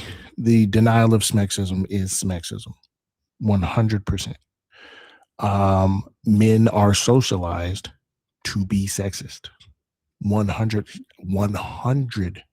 Women and femmes are socialized to internalize sexism and misogyny. That's 100%, right? And that means that ultimately leads, whether it be overt or covert or implicit or indirect, it leads to women and femmes being relegated to reproductive and domestic labor, which is not it's not freedom. And if we are the home of the free, land of the free, home of the brave, if we are the land of the free, then we should want all of our people to be free. 100%. I want to make sure that we get the two new people in. We have Manders and Faye over on YouTube, and then also know that Daniela had something that she wanted to add as well. So really quickly, let's go. Faye, how are you? Oh, wait, hold on. I turned your mic off. Faye, how are you? Oh, sorry. I'm good. How are you, Santana? Lovely to talk to you. Been listening and lurking for months. So it's a pleasure. Good. Happy to have you. Thank you. You tell me, what is your understanding of how America runs today? America runs today by convincing people that they're not worthy of so many things, and all the things that would work best for them, they really don't want it. And, okay. And the one thing that I can't stand is that for other people, they will take it from you at some point if you don't up and do better. You're kind of cutting in and out. Did I lose you? Yeah, you're cutting in and out, but I'm gonna come back to you. Okay. Manders, are you there? I'm here. Hi, Santana. Hello. How are you? I'm doing very well. Hello, Solid. It's nice to meet you. Hi, how you doing? I think we're. Sorry. Go ahead, man. Manders, can you tell the people what is your current understanding of how America works today? It works for the benefit of the people on top, and I'm tired of it. Okay. Perfect. 1 second here. And Daniela, you wanted to actually you had a question or something you wanted to add? If it's okay with y'all, I just wanted to address this to Nikki. So I hear all your questions that you're having, and I'm sure not intentionally trying to combat anything that you're hearing. You're just new to all this and are asking questions. But I hope that you're taking all of this. You said you're 18. You're taking all of this into consideration to maybe your future kids, if you don't have any, especially daughters. As a woman who grew up with a father who didn't talk about these things, or a family who didn't talk about these things, you take this into consideration when you have daughters, or you have sons who will be with somebody else's daughter, and realize the differences in society that women hold. Yes. The differences in financial matters that women hold, that hopefully change by the time that you have kids, but will probably still be around for the most part. Yes. And you're able to have those conversations with your daughters and your sons so that they don't go through the same things that I did or my daughter will. 100%. Why I got stuck up on the 2300 was because I thought that was nationwide. And if that's nationwide, then this problem is way worse than I ever thought. 100%. Like, of course, it shouldn't be any more than what we have to pay for our necessities. But I thought by that number, it sounded, like Yeah, it sounds drastic. crazy, but to us, it's normal. All right. Really quickly, I want to call this out. W's in the chat. Someone added an additional $20 to the GoFundMe. Guys, please check the link in the poll. The link in the link tree in my bio look for the one that has Solid's picture. Go to Solid's bio or you're a little low, Brody. Ari, Petty. Go check all around. Solid is raising money for a film that he is producing. Total is $2,500. We are doing everything that we can to help get him to this goal. The film is going to be highlighting the voices of the Black people from the 2nd 16th Infantry Battalion. Santana, Brody, you're low, bro. There we go. There you go. There we go. I was saying, W's in the chat for the person that added 20 to the GoFundMe. Sorry. W's in the chat for the person that added 20 to the GoFundMe. Guys, please go show Solid some love. He is trying to raise a grand total of $25,000 for a film that he's doing for the Black troops that had their voices silenced, a part of the 2nd 16th Infantry Battalion, which is the battalion that he was a part of. And not only him being a part of that, but it is the famous battalion that actually stormed the beach of Normandy. And so he is doing something. He is elevating the voices of those Black soldiers that had to experience, while putting their lives on the line, had to deal with the additional layer of racism, being Black in and outside of America while fighting for your country, literally putting your life on the line. So Solid is creating a film to actually highlight those people. So please check the link in the poll, check the link, my link tree, Solid's link tree, Ari's, all around. Make sure if you can give anything at all. I know the large donations are really awesome, but when we go in and if we can do $2, $5, $10, even a small amount, those small amounts is what really adds up. And those small amounts actually get us across the board to where we need to go. So please go check that out. Hit the GoFundMe. With that being said, I'm going to pass it back to Solid. And Solid, I'm going to let you bring us home. And one last thing, Solid, you know, my wife, she sent me a message. You know what she said? What'd she say? Have you lost your mind? About the spoon? Yeah. But you know what? Listen. It gave me a business idea. Okay. Hey, Solid. Big Spoons Incorporated. No? Okay. All right. We give them the soup for free. And then we rent a spoon. Yeah. Rent a spoon. Anyway, Solid, go ahead. You got it. Rent them spoons. As a Big Spoon user, like I ain't never used the Big Spoon, but that's something I would definitely. You should have seen the look on her face, Solid. Yeah. I trust me. I've seen a similar look before. Okay. Because you got to make it work. You know.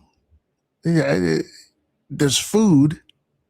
Here's my mouth. There's my tummy. The food got to make it into my tummy some kind of way. All right. I gotta improvise. I'm a problem solver. You know. Here's the deal. The pink tax is one institution, right? Like the feminine. The doggone marriage industry, the wedding industry, right? The doggone educational institution, the medical medicine, media, these big institutions, right? The hood, the ghetto, okay, the industrial prison complex, all of these things are designed to not tough spoons, Petty, stop that.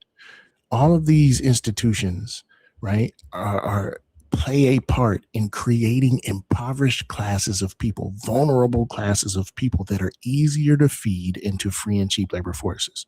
The less money you have, the more likely you are to take a job for doo-doo pay. I'm going to say it one more time. The less money you have, the more likely you are to take a job for doo-doo pay.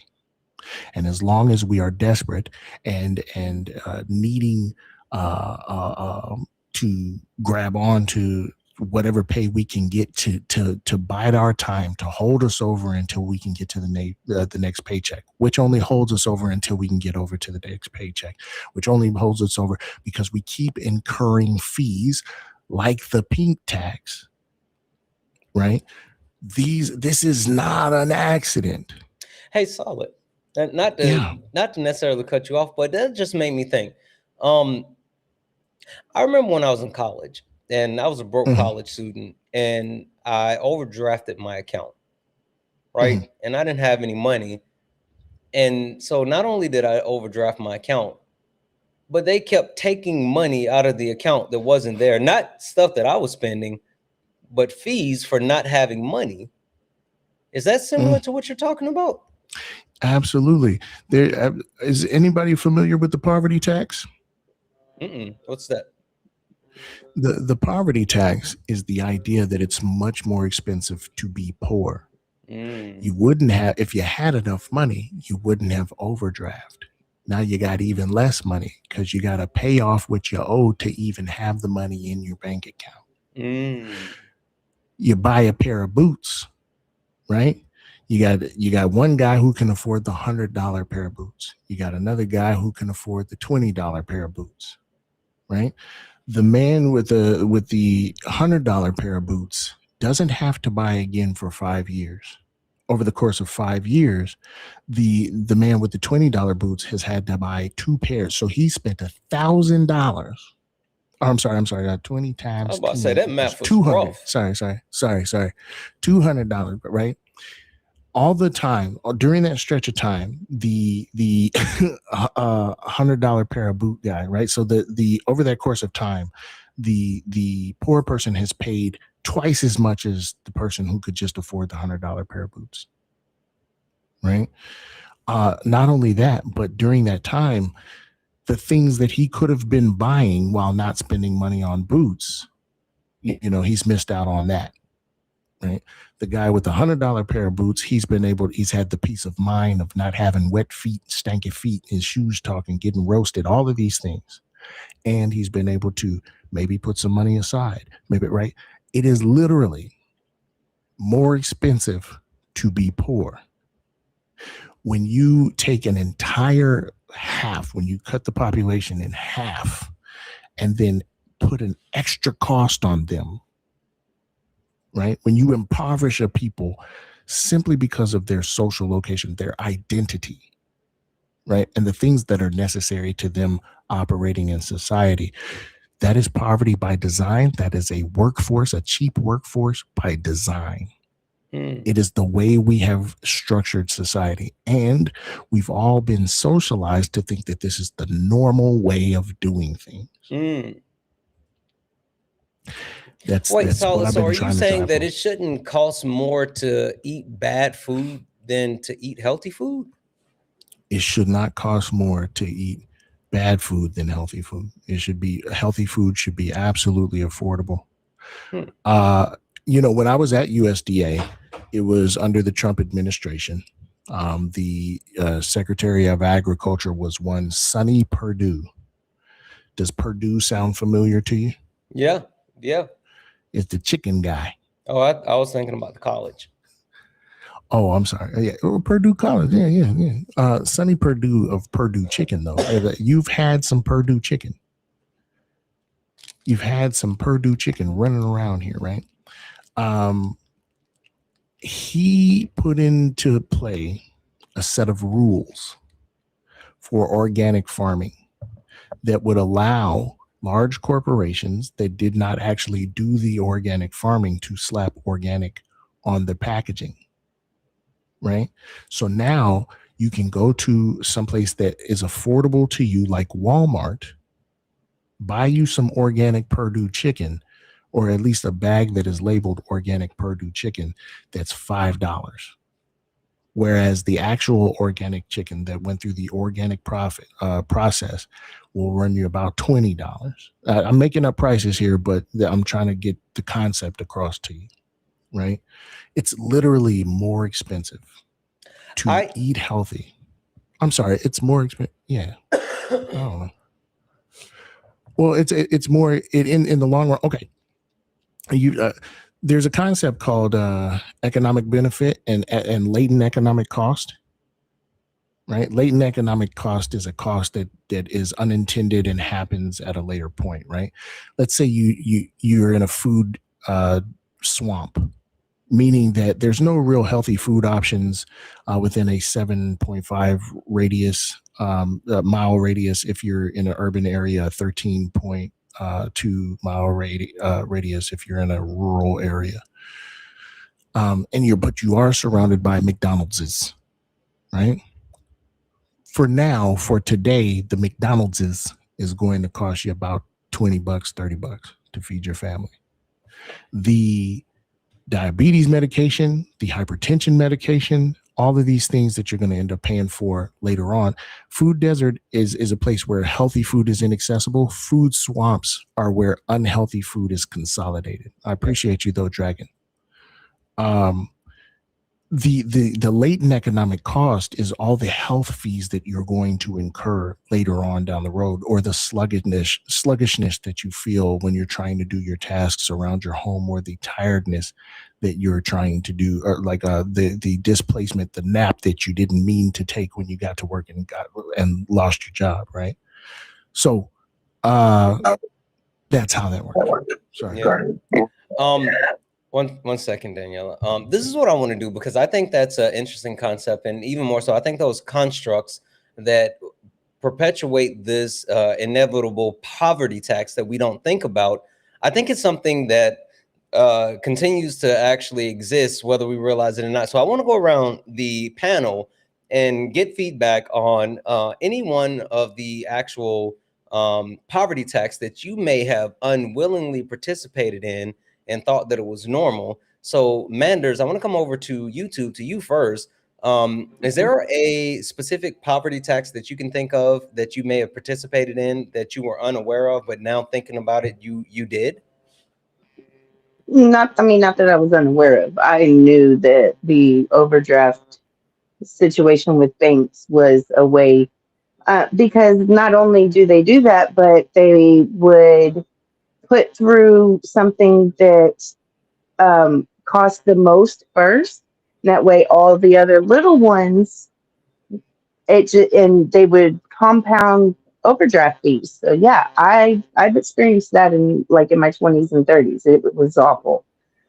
But even more on that, something I didn't think of, it probably qualifies, because Solid mentioned medical. I had endometriosis, and it really affected my ability to get to my job every day.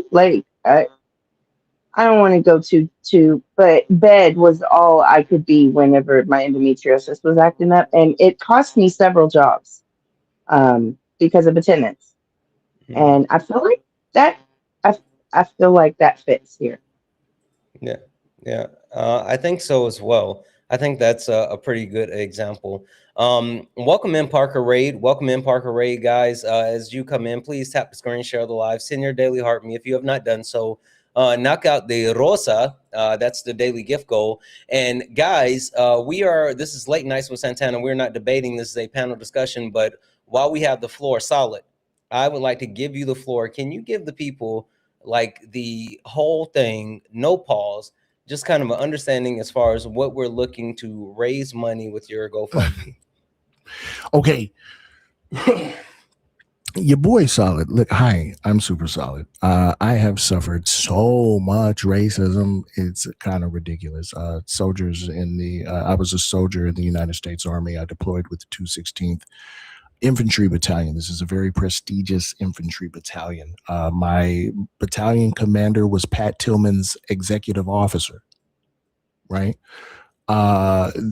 The 216 stormed Normandy. We were there in the Cold War. Like we were, right. We've been everywhere. We were in Germany. Like, the 216th Infantry Battalion. While I was there, though, I such egregious racism. I mean, being a 20-year-old young man, but being called a boy by people the same age as me, finding a noose tied out of 550 cord hung over my bunk, being called the hard R, being told I don't belong in the United States Army, that I was a disgrace, a young thug that let his, run his life for no other reason than having a girlfriend.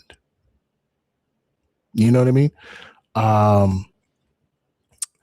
These are the things. Yeah, it happened. It happened a lot. I've been able to share a lot on this app, but I was surrounded by, there's other Black soldiers from the 216th Infantry Battalion that I wasn't able to, that haven't been able to get their voices heard. And they've experienced the same, if not worse, racism that I experienced.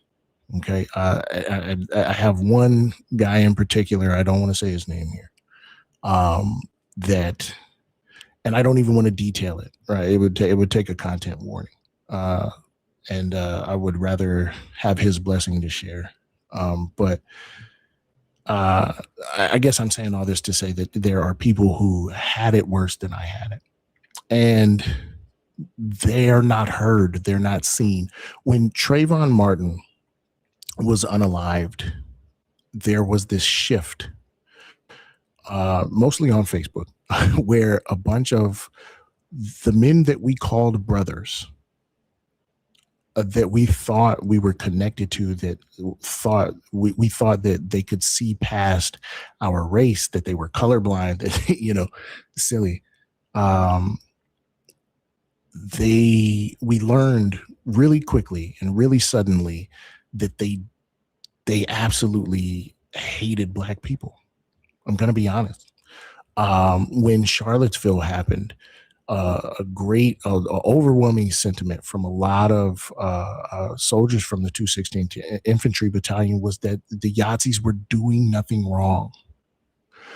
And, there's Chud the Builder walked around the streets flashing his piece and calling Black people the hard R.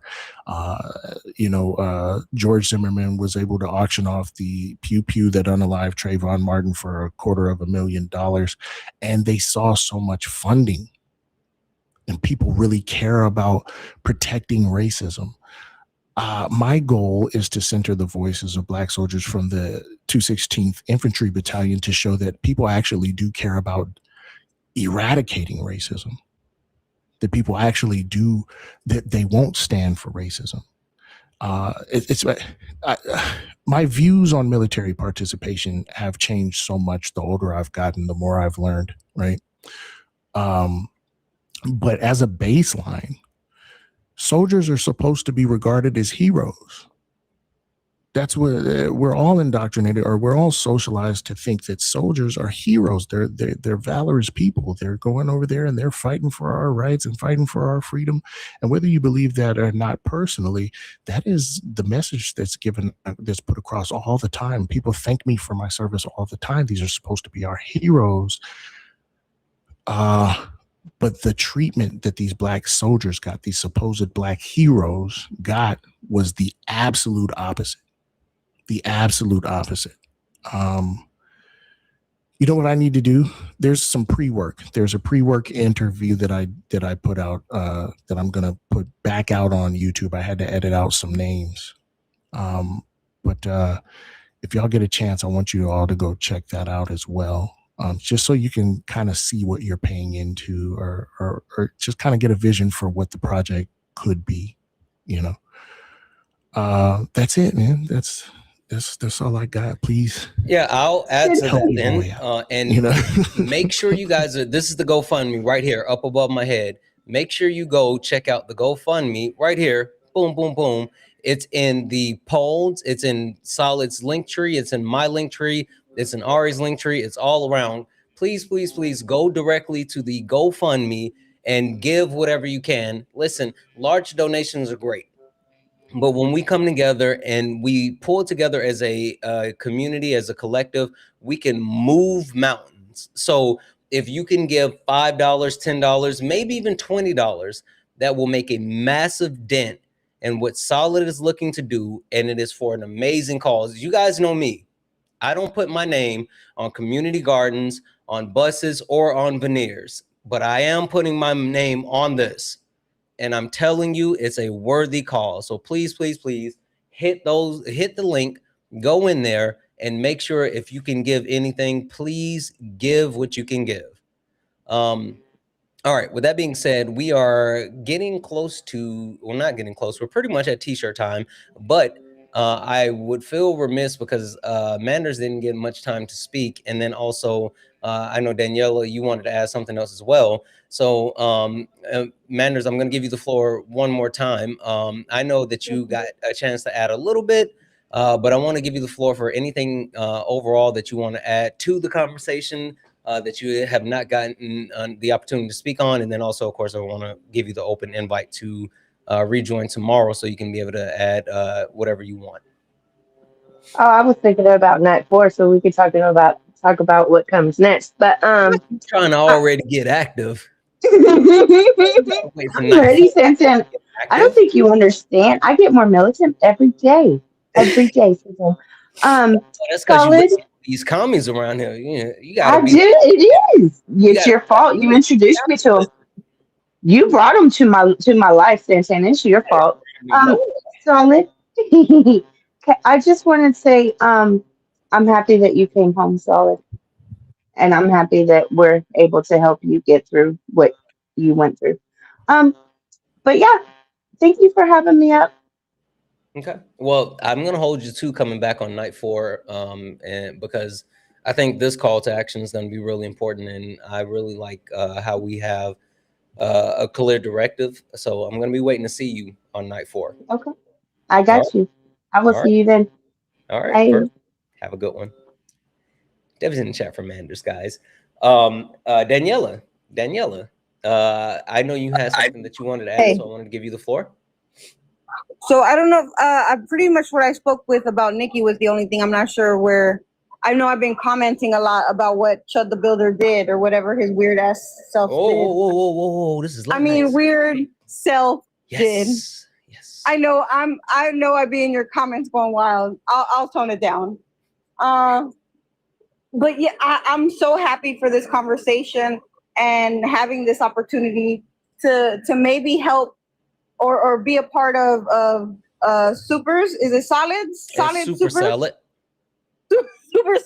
Super solid effort to make this movie, and I can't wait to see it and see your experience and hopefully have people understand what it's like to be someone that doesn't look like them, to have an experience that isn't theirs, and maybe they can have that empathy grow in them. Yeah, I'm hoping that that's another reason why, like, watching me, I want to see everyone Black win. And Black AWS issues are issues that are always at the forefront of my mind.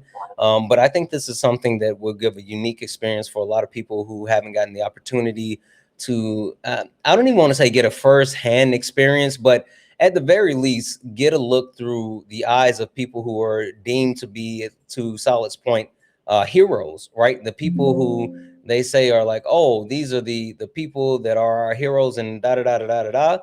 I think it'll be a great opportunity for that. So anyway, Daniela, thank you so much for coming up and thank you for adding. Can my daughter say hi to everybody real quick? She just wants to yell hi. Tell her, yeah, go ahead. Yeah. Just yell hi. Hi. Hello. Isn't it your bedtime? What are we doing up?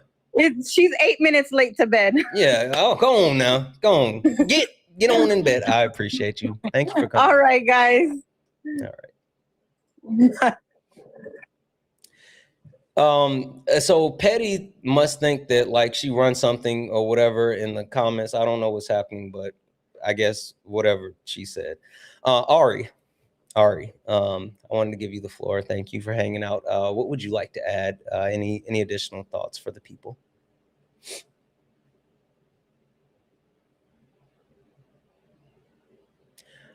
Ari put her phone down and walked away. All right, guys, since Ari's gone, I want everybody to put peach emojis. And wait, no, this is my live. Don't do that. Don't do that. Not in my live. I almost forgot what we were for a second. If Ari comes back, then we'll give her the opportunity to speak. Solid. I'm gonna stop it. Solid. I want to give you the floor then, since Ari is away. And I know that we kind of hyperfixated in on one point, and I know there's a multitude of other things that fall within the societal design of economics. But I would love to hear your overall. Hey, I'm gonna block each. You know what? Hold on, I know how to turn off the chat. Don't play with me. Watch this. Apples. Apples. No, I saw peaches.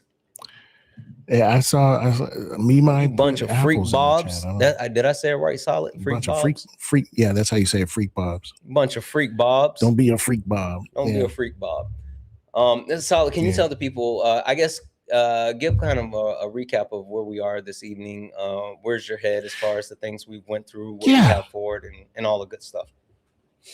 Sociology is really important to me. It helps me make sense of the world. Economics are really important to me because we want to figure out how resources are being distributed. Politics are really important to me because those are the people that we put in charge, or we're supposed to be putting in charge of distributing the resources, or deciding how those resources get distributed, deciding how production happens, right? The interplay between those three are super important to me.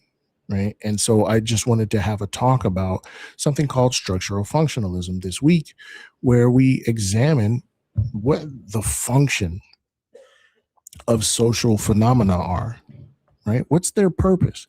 And the thing that it boils down to me is that there's so many things that we do when we interact with each other on a large scale, on a small scale, that play into whether or not people survive. Tonight we went over like institutions of disparities, right? And we honed in on the pink tax, but there's so many other ones. I encourage everybody to look up the industrial prison complex, de facto segregation,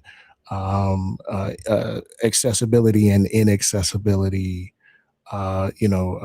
Institutions dedicated to dating, cis-normative and heteronormative dating rituals can lead to economic disparities. Yowza. Can you believe that? Everybody wants to date like lords and ladies, like the princess and Aladdin. But nobody want to go, on a walk through the park and then split a hot dog, or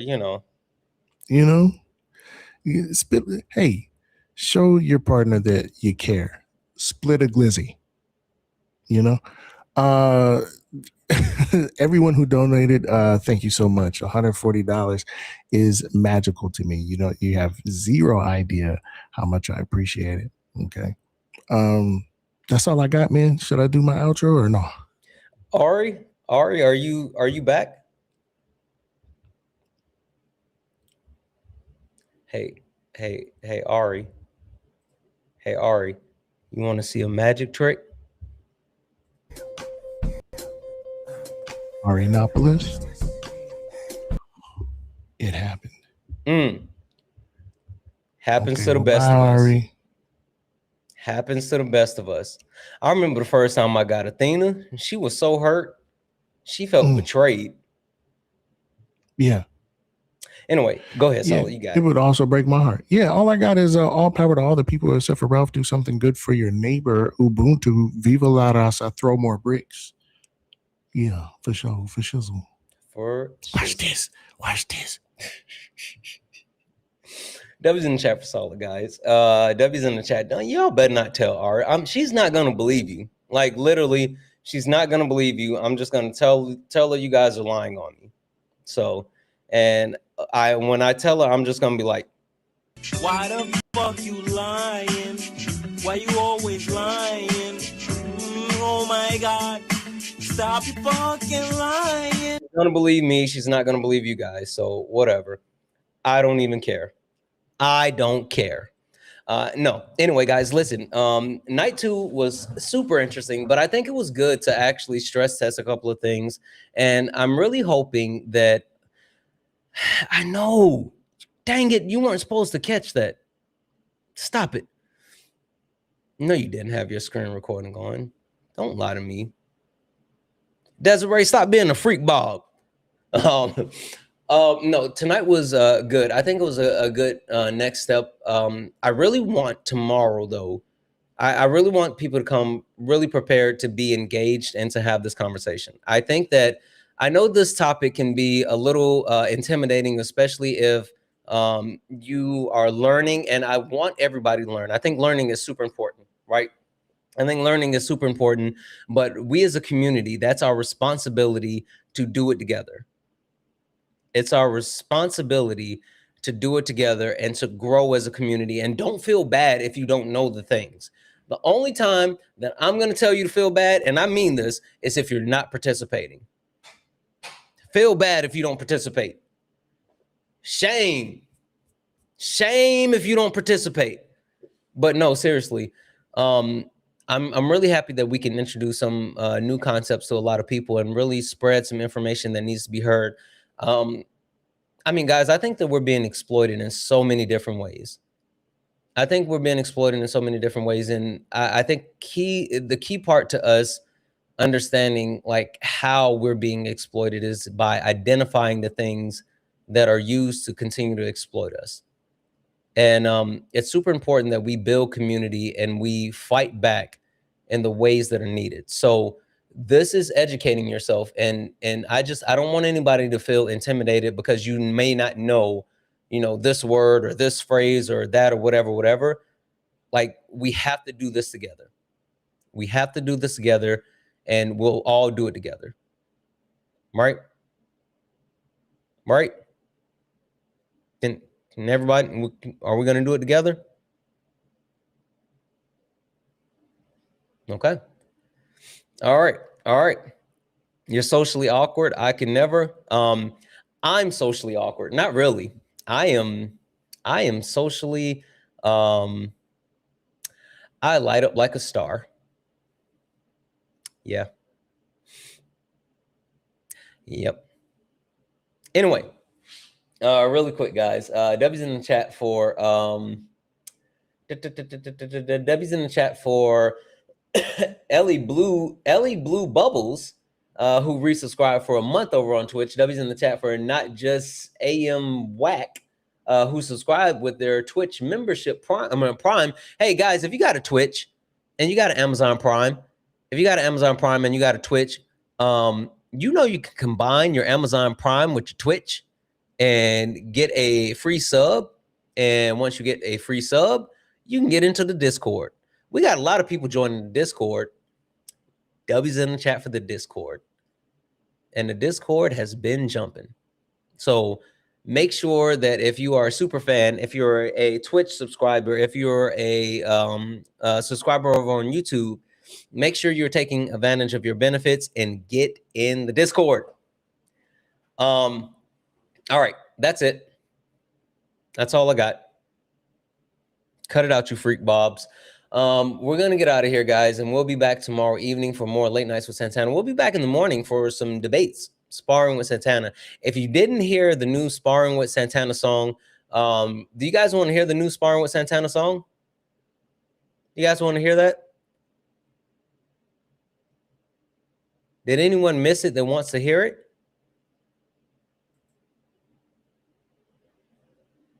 Yeah. Good. I'm happy to hear that. Join me tomorrow morning for Sparring with Santana, where you can hear the new Sparring with Santana song. Sorry. Damn it, Swan. Why did you say me? Now I feel like I have to play it because Swan said me. Now I feel bad because Swan said me. I was going to leave the rest of you guys high and dry. Damn it, Swan. All right, we'll play it. I really wasn't gonna play it. I promise you I wasn't gonna play it until Swan said me. Gee, Willikers. All right, we'll play it. This is a new Sparring with Santana. Yeah, funny how it changed now. Same people that laughed at clips, studying the clips now.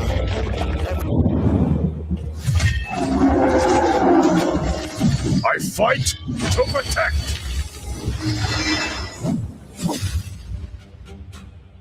Holy fucking shit. Oh, God dang it. Late nights. Whoa. That was crazy. Sorry, YouTube, Twitch. Like, if you guys didn't see it, that W's in the chat for Philip. That was insane. Holy smokes, that was crazy. W's in the chat for Phil. That was crazy. Whoa. That was the coolest thing I've ever saw. Holy smokes. W's in the chat for Philip. That was sick. That was crazy. Man. Whew. Sorry, I didn't mean to. I did not mean to curse. That just caught me off guard. That caught me off guard. I did not mean to curse. All right. W's in the chat for Phil. Let's run it back. This is the new intro for Sparring with Santana for anyone who missed it, specifically for Swan. The rest of you guys were gonna have to wait, but since Swan said it, we'll run it back. Yeah, funny how it changed now. Same people that laughed at clips, studying the clips now. Everybody got opinions till the facts land. Everybody loud till they gotta take a stand. Every stream feel like somebody betting they pride. I seen fake scholars fold in real time. Now they screenshot takes, run around and remix it, and pull up thinking somehow they can fix it. Nah, you stepped in the wrong room, donut. This ain't rage bait, this pressure. Patriarchy, race, class, labor, healthcare. I don't do surface level, I peel layers. And every time they think they got me cornered, numbers go higher. Chat flyer mods working, crowd waiting. Somebody finna get cooked tonight. Welcome to the ring now. Yeah. You talk big till the facts come out. Slap nuts, sit down. Oh. Welcome to the ring now. Yeah. Got the whole chat screaming when the logic break down. Yeah. Welcome to the ring now. You ain't built for this smoke. Y'all slap nuts, ain't got milk for these oats. Donuts, so pipe down. Yeah, you might drown. You don't want war with the king right now. I don't debate for applause, I debate for the record. Every false claim get dissected and severed. You rehearsed outrage, I studied the structure. Difference between noise and somebody with substance. You quote tweets, I quote policy. You want moments, I want honesty. You want ego boost and virality. I want mutual aid and stronger communities. That's the difference between you and me. See the problem? Different type timing. You came for clips, I came for alignment. Capital this, socialism that. Half these dudes can't define what they yelling in caps. Talking about free market while wages collapse. I watch your pivot arrive, I make it visible live. But this ain't never gonna be a place where evidence dies. You came all the way to be Santana for internet rep, while the whole chat waiting to see who got checked. Next, welcome to the ring now. Yeah. You talk big till the facts come out. Slap nuts, sit down. Oh. Welcome to the ring now. Yeah. Got the whole chat screaming when the logic break down. Yeah. Welcome to the ring now. You ain't built for this smoke. Y'all slap nuts, ain't got milk for these oats. Donuts, so pipe down. Pipe down. You might drown. You don't want war with the king right now. Yeah. Welcome to Sparring with Santana. Bring your sources or bring excuses, whatever. Doesn't really matter either way. You're about to get cooked. You should know who I am by now. What?